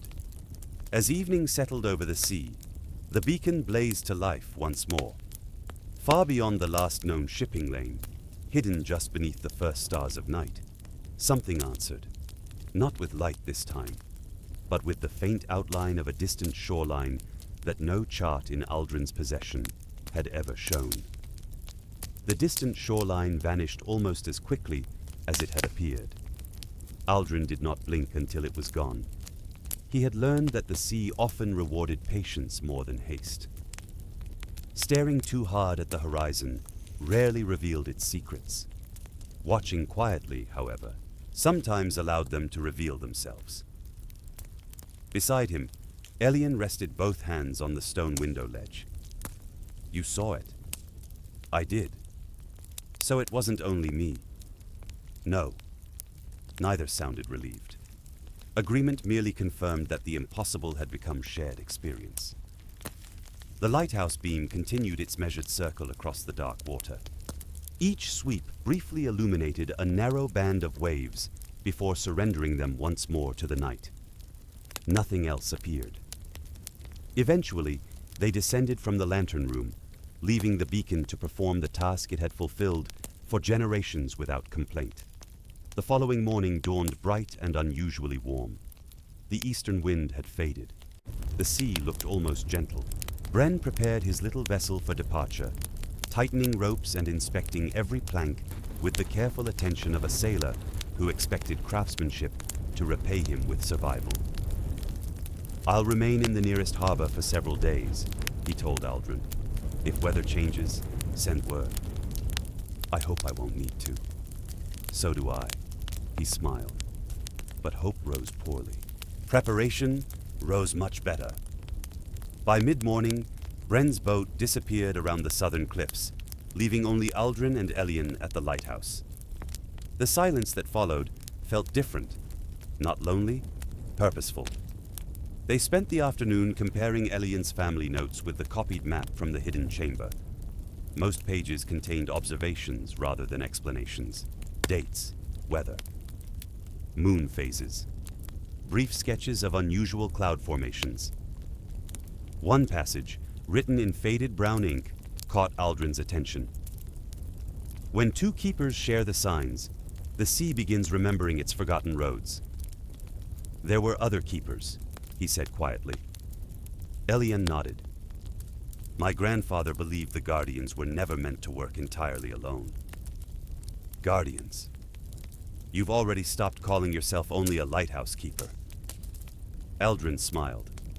She was right. Without realizing it, his understanding of the tower had begun to change. Its purpose remained the same for every passing sailor. But beneath that familiar duty lay another, older responsibility whose edges were only beginning to emerge. Late that afternoon, while walking the cliffs, Aldrin noticed something unusual among the tide pools below. Stone pillars, not standing above the water, visible beneath it. The unusually calm sea had become so clear that rows of carved columns could be seen stretching away into the depths. He counted at least 12 before the shifting light concealed the rest. At low tide, he climbed carefully down the rocks for a closer look. The nearest pillar stood just below the surface. Its top had been worn smooth by countless centuries of waves. Along one side remained faint carvings, circles, lines, and the same flame symbol that appeared beneath the lighthouse. This wasn't always underwater, Elian observed. No, it was built. Aldrin looked east, which means the shoreline used to be farther out, or the sea used to be lower. Neither possibility fully explained the neat alignment of the pillars. They formed too straight a line to be random, almost like markers, or a road. An eccentric thought crossed Aldrin's mind. Perhaps the lighthouse had not been built at the edge of the world. Perhaps the world had slowly retreated from it. That evening, clouds gathered in long silver bands high overhead. Not storm clouds, thin luminous veils that caught the last light of sunset. The beacon was lit as usual. Its golden glow reflected softly from the polished glass of the great lens. Hours passed peacefully. Merchant vessels sailed safely beyond the reefs. Fishing boats turned homeward. One by one, their lanterns disappeared into distant harbors. Near midnight, the lighthouse bell rang. Once. Aldrin and Elian exchanged a quick glance. The rope remained perfectly still. A minute later, the bell rang again. Not loud, not urgent, measured, patient. Then silence. They waited. Nothing followed. It wasn't 3, Elian whispered. No. Which means it wasn't the warning. What was it? She smiled faintly. Perhaps only a reminder. Before Aldrin could answer, the cat rose from its place beside the hearth and padded toward the tower door. It stopped there, looking back once to be certain they were watching. Then it scratched lightly at the wood. When Aldrin opened the door, cool night air drifted inside. The cliffs lay empty beneath the moon, or so they seemed. Far below, near the water's edge, a single traveler carrying a lantern was making the slow climb toward the lighthouse. The figure neither hurried nor stumbled. Each step was steady, deliberate.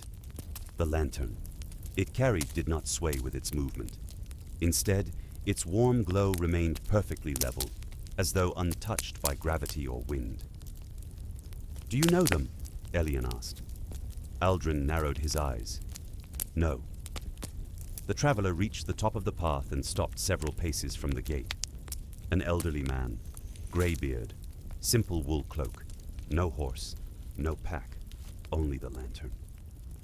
He inclined his head politely. "Good evening, Keeper." His voice carried easily in the still air. "Good evening. I see the light still burns. It always will." The old man smiled with quiet satisfaction. "I hoped you would answer that way." He lifted the lantern slightly. Its flame was unlike any Aldrin had seen before. Instead of yellow or orange, it burned with a soft silver radiance. Not dazzling, gentle, calm. "The roads are opening again," the stranger said. "And soon, others will begin looking for your light." Before Aldrin could ask who he was, a bank of sea mist rolled briefly across the cliff path. It lasted only a heartbeat.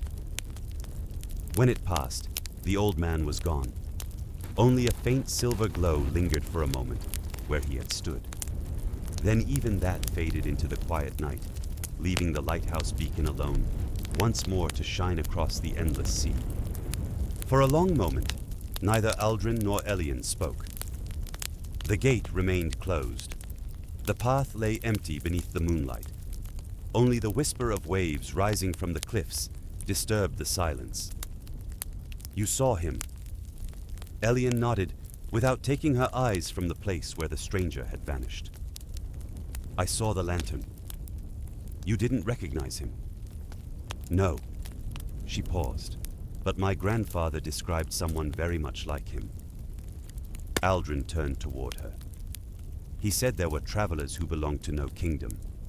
They appeared only when old beacons began speaking to one another again. And where did they come from? He never knew. The cat walked calmly through the open doorway, sniffed the empty path for a moment, and then returned inside with complete indifference. That reassured Aldrin more than he expected. If the visitor had carried danger, surely the animal would have sensed it. Or perhaps cats simply believed danger was someone else's responsibility. They secured the tower for the night, though both understood that thick oak doors offered little protection against mysteries that seemed perfectly capable of ignoring ordinary boundaries. The lantern continued its patient sweep until dawn. Nothing else disturbed the darkness. The following morning brought an unusually low tide. The sea withdrew farther than Aldrin had ever witnessed, exposing broad shelves of black stone, normally hidden beneath restless waves. From the lantern room, he immediately noticed something impossible. The line of submerged pillars he had discovered the day before no longer ended beneath the water. It continued outward across the newly exposed seabed. Dozens of weathered columns stretched eastward, disappearing into banks of mist far beyond the ordinary shoreline. "It looks like a road," Elian whispered. "It is one." The answer surprised even Aldrin. He had not meant to say it with such certainty. Yet the moment he looked upon the ancient stones, he knew they had never been placed merely as markers. They formed a causeway, a road built for travelers, crossing ground that the sea had claimed long ago. Within an hour, they had descended the cliffs. The tide pools glittered in the morning sun, while small crabs hurried indignantly between patches of seaweed, apparently offended that anyone had interrupted their breakfast. The causeway itself measured nearly 3 paces across. Its stones fitted together with remarkable precision despite centuries beneath salt water. Tiny shells clung to every crack. Green moss softened the edges. Yet the center remained surprisingly smooth. Generations of footsteps had once worn these stones. Aldrin knelt beside one of the pillars. Fresh carvings emerged wherever seawater had receded. Flames, stars, birds, and circles surrounding small compass-like symbols. Elian carefully brushed away wet sand from another section. There are words. The letters were ancient, though still remarkably clear. Neither of them recognized the language immediately. Some characters resembled those found within the hidden chamber beneath the lighthouse. Others appeared entirely unfamiliar. As they studied the inscription, a shadow passed overhead. Then another. The ravens had returned. Not in great numbers this time. Only 7. They landed one after another upon the ancient pillars, each choosing a different perch along the causeway. None called, none moved. They simply watched eastward, following the same invisible line as the road itself. "It feels like they're waiting." Elian nodded. "For us." Aldrin smiled uneasily. "I was hoping you'd say they were waiting for fish." "So was I." They walked farther. The tide continued retreating, revealing more of the forgotten road with every passing minute. After nearly half a mile, the causeway widened into a circular platform rising only slightly above the surrounding stone. At its center stood a pedestal, empty, except for a shallow circular depression carved into its surface. The shape looked strangely familiar. Aldrin reached into his pocket, almost without thinking. The smooth spiral stone the cat had led him to daze. Earlier rested exactly where he had left it. He held it above the depression. The sizes matched perfectly. He hesitated. Elian gently rested a hand upon his arm. "We don't have to." "No," he smiled. "But someone carved this place believing that one day, someone would." Carefully, he lowered the stone into the waiting hollow. It settled with a quiet click. Nothing happened. Aldrin almost laughed. Then the platform vibrated. Not violently, softly, like the gentle pulse of a heartbeat. The spiral carved into the stone began to glow with pale amber light. One by one, similar lines awakened along the ancient causeway. The illumination spread eastward in both directions, tracing the forgotten road across the exposed seabed. The ravens lifted into the air together. They circled once above the platform before flying onward into the mist. Far ahead, where the road disappeared into whiteness, another light answered. Not golden, silver. The same calm silver carried by the old traveler's lantern. It remained motionless, waiting. The tide, which should have begun returning by now, remained perfectly still. The sea itself seemed unwilling to interrupt whatever had begun. Aldrin and Elian exchanged a silent glance. Neither needed to speak. The road had not appeared by accident.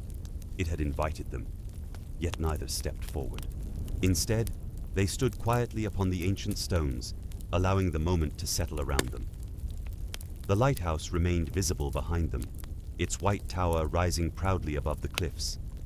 Even in daylight, it seemed to watch over the forgotten causeway. Aldrin felt an unexpected gratitude. Whatever lay beyond the mist could wait one more day. The beacon still required tending. Oil had to be measured. Glass had to be polished. The evening flame had to be prepared. Ancient roads could awaken. Hidden mechanisms could stir. Forgotten lights could answer across impossible distances. But somewhere before sunset, a fisherman would look toward the cliffs, searching for the familiar glow that promised safe passage home. That duty came first, always. Together, they removed the spiral stone from the pedestal. The amber light faded gently. The ancient road returned to quiet gray stone. The tide began flowing once more, slowly covering the causeway, as though the sea were carefully tucking away. An old memory until the proper hour returned. As they climbed back toward the lighthouse, neither noticed the faint set of footprints appearing behind them on the wet stones. They matched neither Aldrin's boots nor Elian's shoes. They were older in shape, barefoot, and they stopped precisely where the spiral stone had rested, as if someone unseen had paused there. Smiling. The sea covered the ancient road before sunset. By the time Aldrin reached the lantern room, the last visible stones of the forgotten causeway had disappeared beneath the waves. Only the ordinary ocean remained, stretching toward the horizon as if nothing unusual had happened. That was perhaps the strangest part. The sea had a talent for hiding its own secrets. A person could spend an entire lifetime beside it and still discover that the water had been quietly holding entire stories beneath its surface. Aldrin lit the evening beacon with unusual care. The flame rose steadily. The lens turned. The golden beam traveled across the darkening sea exactly as it had every night before. Yet everything felt different. The lighthouse no longer seemed like a lonely tower at the edge of the world. It felt like a single candle in a vast hall filled with other unseen flames. Elian joined him in the lantern room, carrying 2 cups of warm herbal tea. I understand now why the old keepers wrote so little. Aldrin looked at her. Because they knew more? Because they knew words would make it smaller. He considered that. The mysteries surrounding the lighthouse had never felt like a collection of strange events. They felt connected, a pattern slowly revealing itself. The hidden chamber, the bronze instruments, the ancient road, the distant lights, the forgotten keepers. All pieces of something much older than any kingdom that currently claimed ownership of the surrounding lands. That evening, they searched through Elian's family records once again. Near midnight, they discovered a page folded inside another manuscript. It had been hidden so carefully that it seemed someone wanted it preserved, but not easily found. The writing was faded. The ink had nearly turned the color of old leaves. The first keepers did not build towers to command the sea. They built them to listen. Aldrin read the sentence twice. Listen. Elian nodded. Not control. The next line continued. A flame does not defeat darkness by fighting it. It simply offers a place where darkness cannot remain. For several moments, neither spoke. The words were simple, almost too simple. Yet they carried the kind of wisdom that seemed obvious only after someone had explained it. A lighthouse did not battle storms. It did not force waves to calm. It did not order ships to survive. It merely stood. It shone. And sometimes that was enough. The following days passed peacefully, perhaps too peacefully. The strange visitor did not return. The distant silver light did not appear. The ancient bell remained silent. The sea returned to ordinary behavior, which meant it continued being unpredictable in smaller, less mysterious ways. One morning, a fishing boat arrived carrying 3 sailors who had lost their way in thick fog. They followed the lighthouse beam, safely back toward familiar waters. The captain thanked Aldrin repeatedly. Your light saved us. Aldrin looked toward the lantern above. It was doing its work. The captain smiled. Most things that save us are. After the fishermen departed, Elian watched the boat disappear. You sound like one of the old keepers now. Aldrin laughed softly.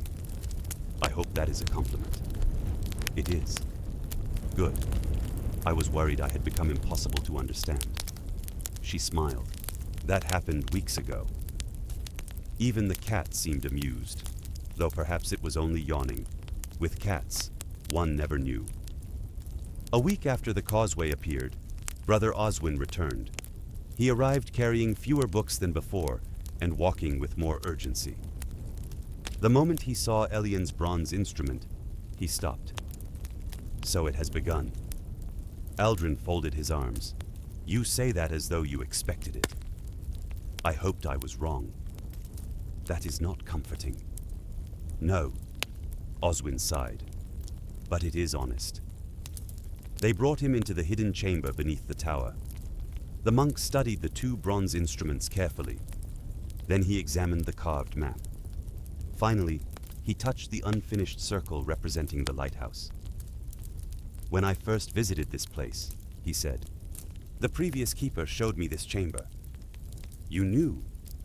I knew pieces. Why did he never tell me? Oswin looked at him kindly. Because some knowledge arrives as a burden before it becomes a gift. Aldrin remained quiet. The old monk continued. The keepers are not chosen because they are fearless. Then why? Because they continue despite fear. The answer stayed with him. The hidden chamber seemed smaller now. Not because it had changed, because Aldrin finally understood that the walls contained more than history. They contained responsibility. Oswin pointed toward the eastern edge of the map. There are other lights. We know. No. The monk shook his head. You have seen their answers. You have not seen their purpose. He traced the carved lines connecting distant symbols. For centuries, these beacons maintained a balance. They marked safe passages.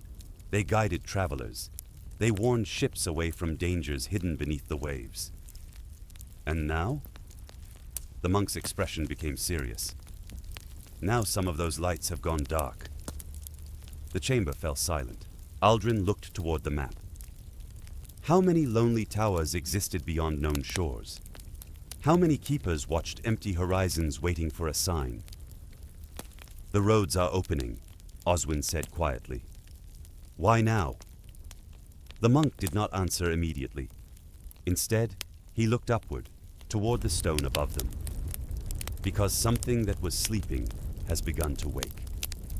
That night, Aldrin climbed alone into the lantern room. The sea was calm. The stars were bright. The lighthouse beam moved slowly across the darkness. For the first time, he did not search the horizon, hoping to find answers.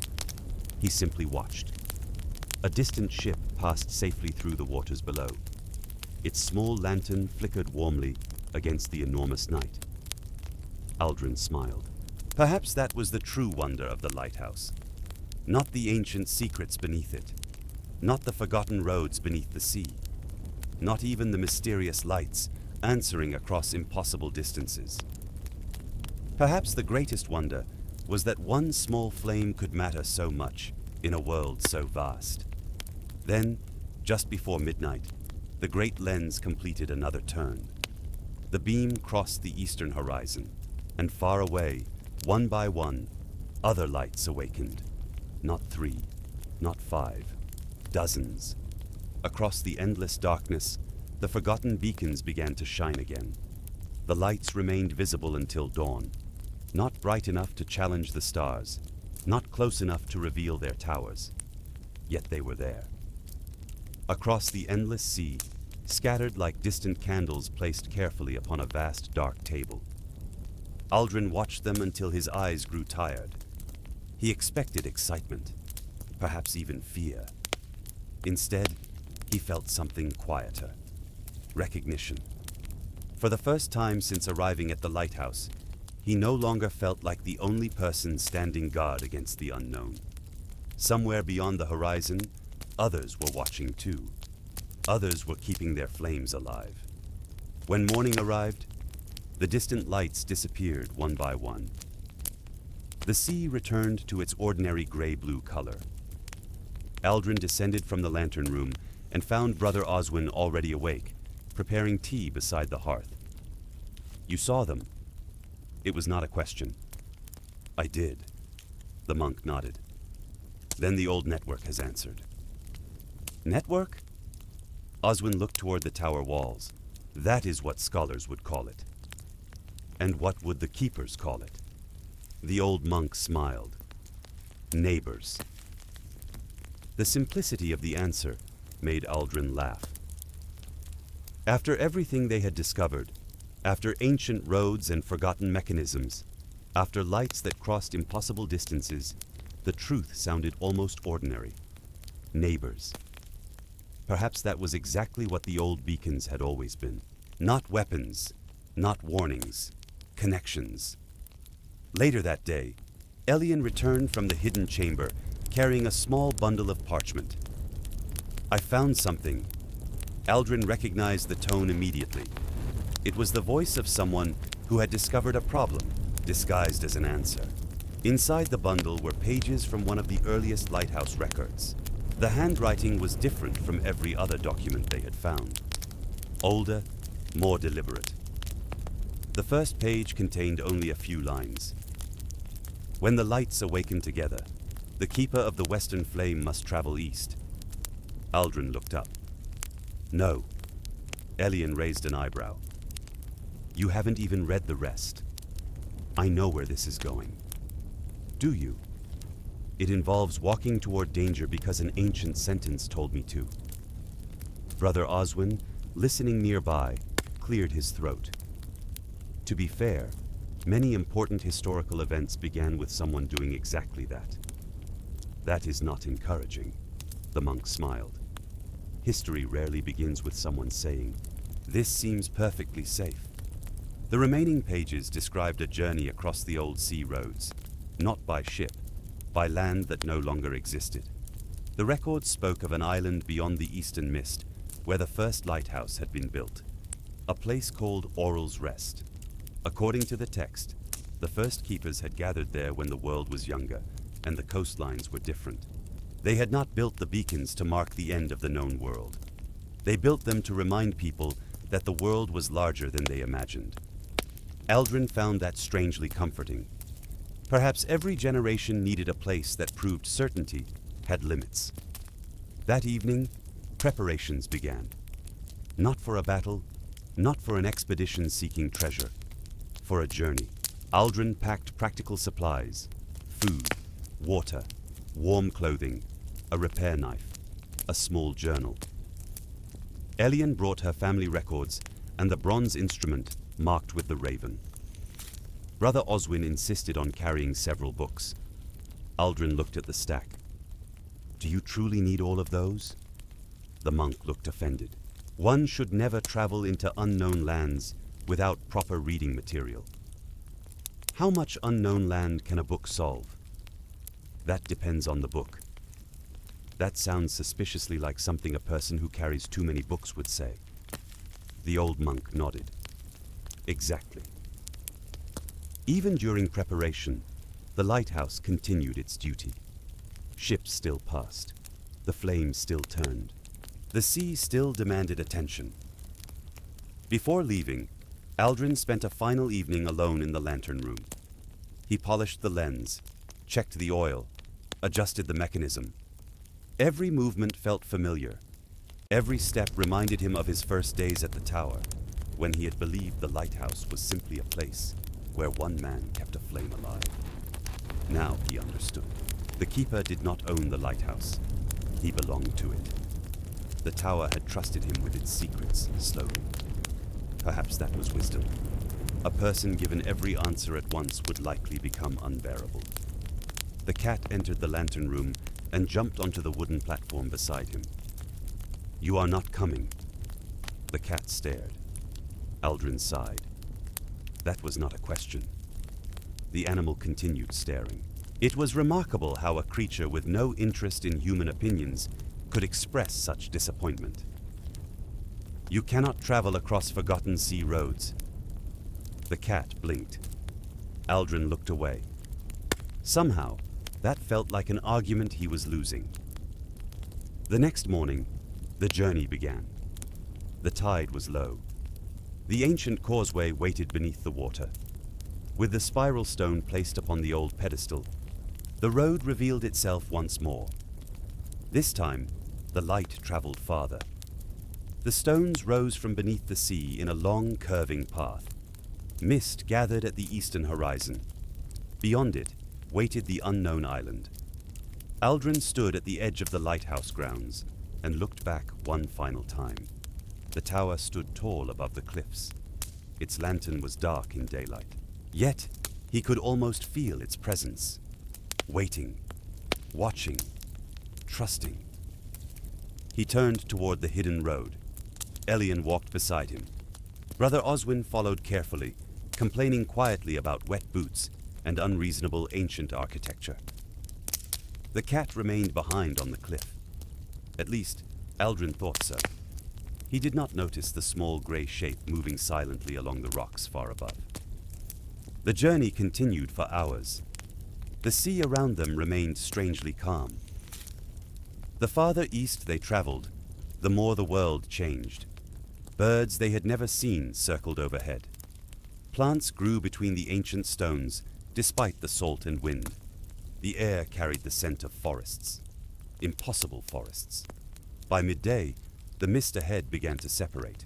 Through the opening appeared the outline of an island. Not a rocky outcrop, not a forgotten reef. A true landmass. Green hills, tall trees, and at the highest point, shining beneath the afternoon sun, stood a lighthouse. Aldrin stopped. The tower was older than his own, much older. Its stone walls were covered in vines. Its lantern room remained intact, and from its summit came a familiar golden beam.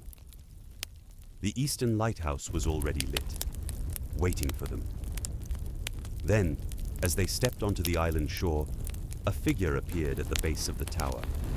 Another keeper, an old woman holding a silver lantern. She looked toward Aldrin and smiled. At last, her voice carried gently across the shore. The western flame has arrived. The old woman waited patiently at the shore.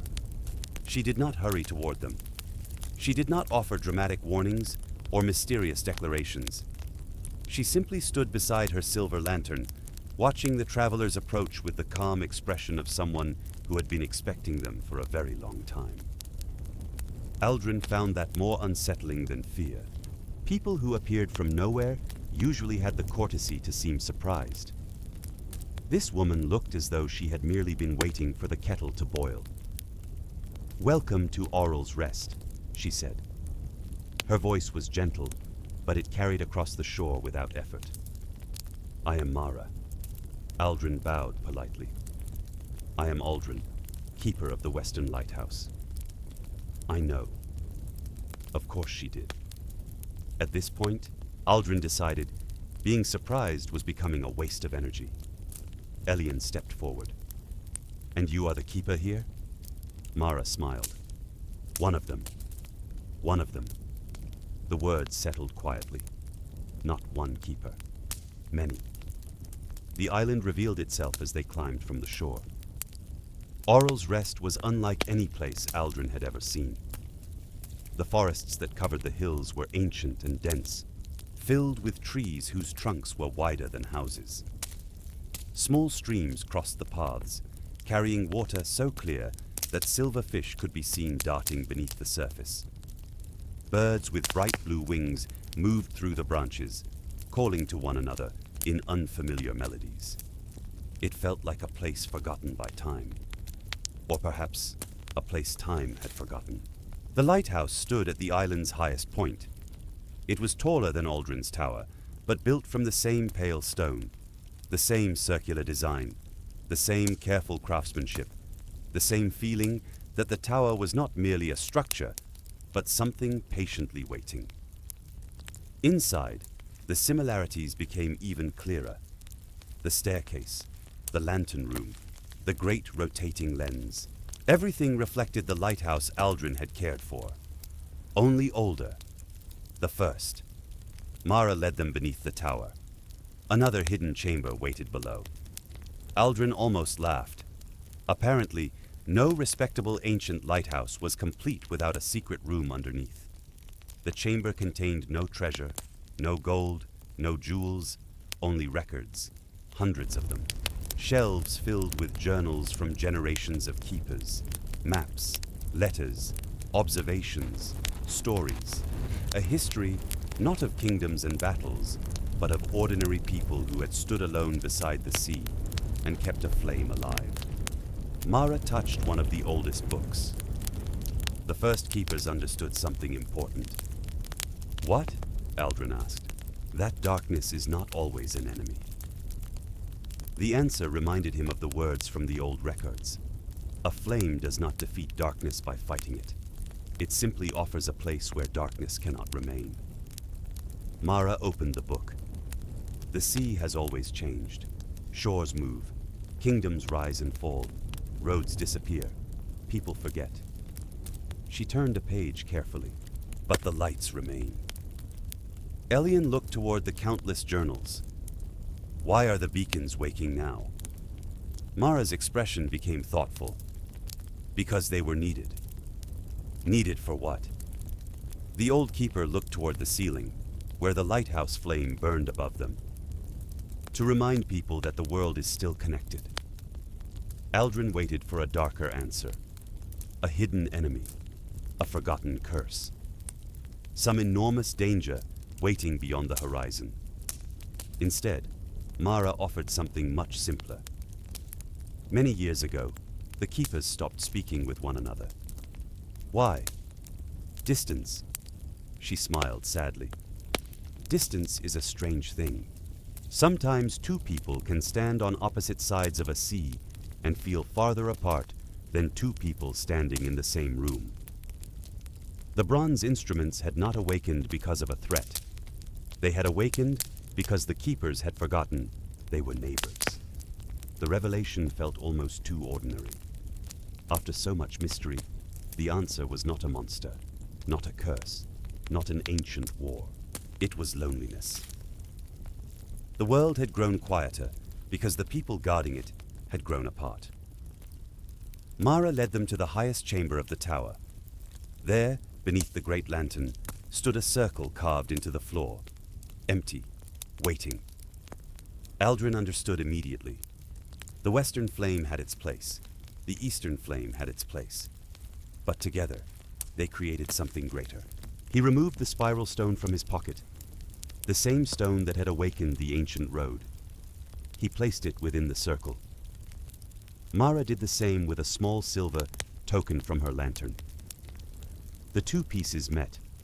Light spread across the floor. Not bright, not overwhelming. Warm. the same gentle glow Aldrin had seen from the distant beacons. Far beyond the island, across impossible distances, other lights answered. One, then another, then many. The keepers were speaking again, not with words, with light. Aldrin stood beneath the ancient lantern and felt something he had not expected. Peace. The mysteries of the lighthouse had not disappeared. They had simply become less frightening. A mystery shared was lighter than one carried alone. The journey back to the western lighthouse came sooner than expected. The ancient road remained open. The sea remained calm. When Aldrin returned, the tower looked exactly as he had left it. The same stones, the same cliffs, the same endless horizon. Yet he was no longer the same keeper who had arrived months before. He had come searching for answers. Instead, he had discovered connection. The following years became filled with messages between distant lights. Ships carried letters between keepers. Travelers brought stories. Old records were copied and shared. The lonely towers across the world were lonely no longer. And every evening, when Aldrin climbed into the lantern room and lit the great flame, he looked toward the horizon differently. Not as a place where darkness waited, but as a place where other lights shone back. The lighthouse at the world's end remained exactly where it had always been, at the edge of known waters, at the border between certainty and mystery, a place where one person stood watch and where countless others, far away, did the same. As the years passed, the keeper learned that the quietest moments often carried the greatest meaning. The storms came and went. The seasons changed. Ships continued their journeys beneath the wide and endless sky. Some nights were filled with thunder and restless waves, while others were so peaceful that the sea looked like a mirror reflecting the stars above. Yet every evening, the same gentle ritual remained. The flame was prepared. The lens was polished. The light was released into the darkness.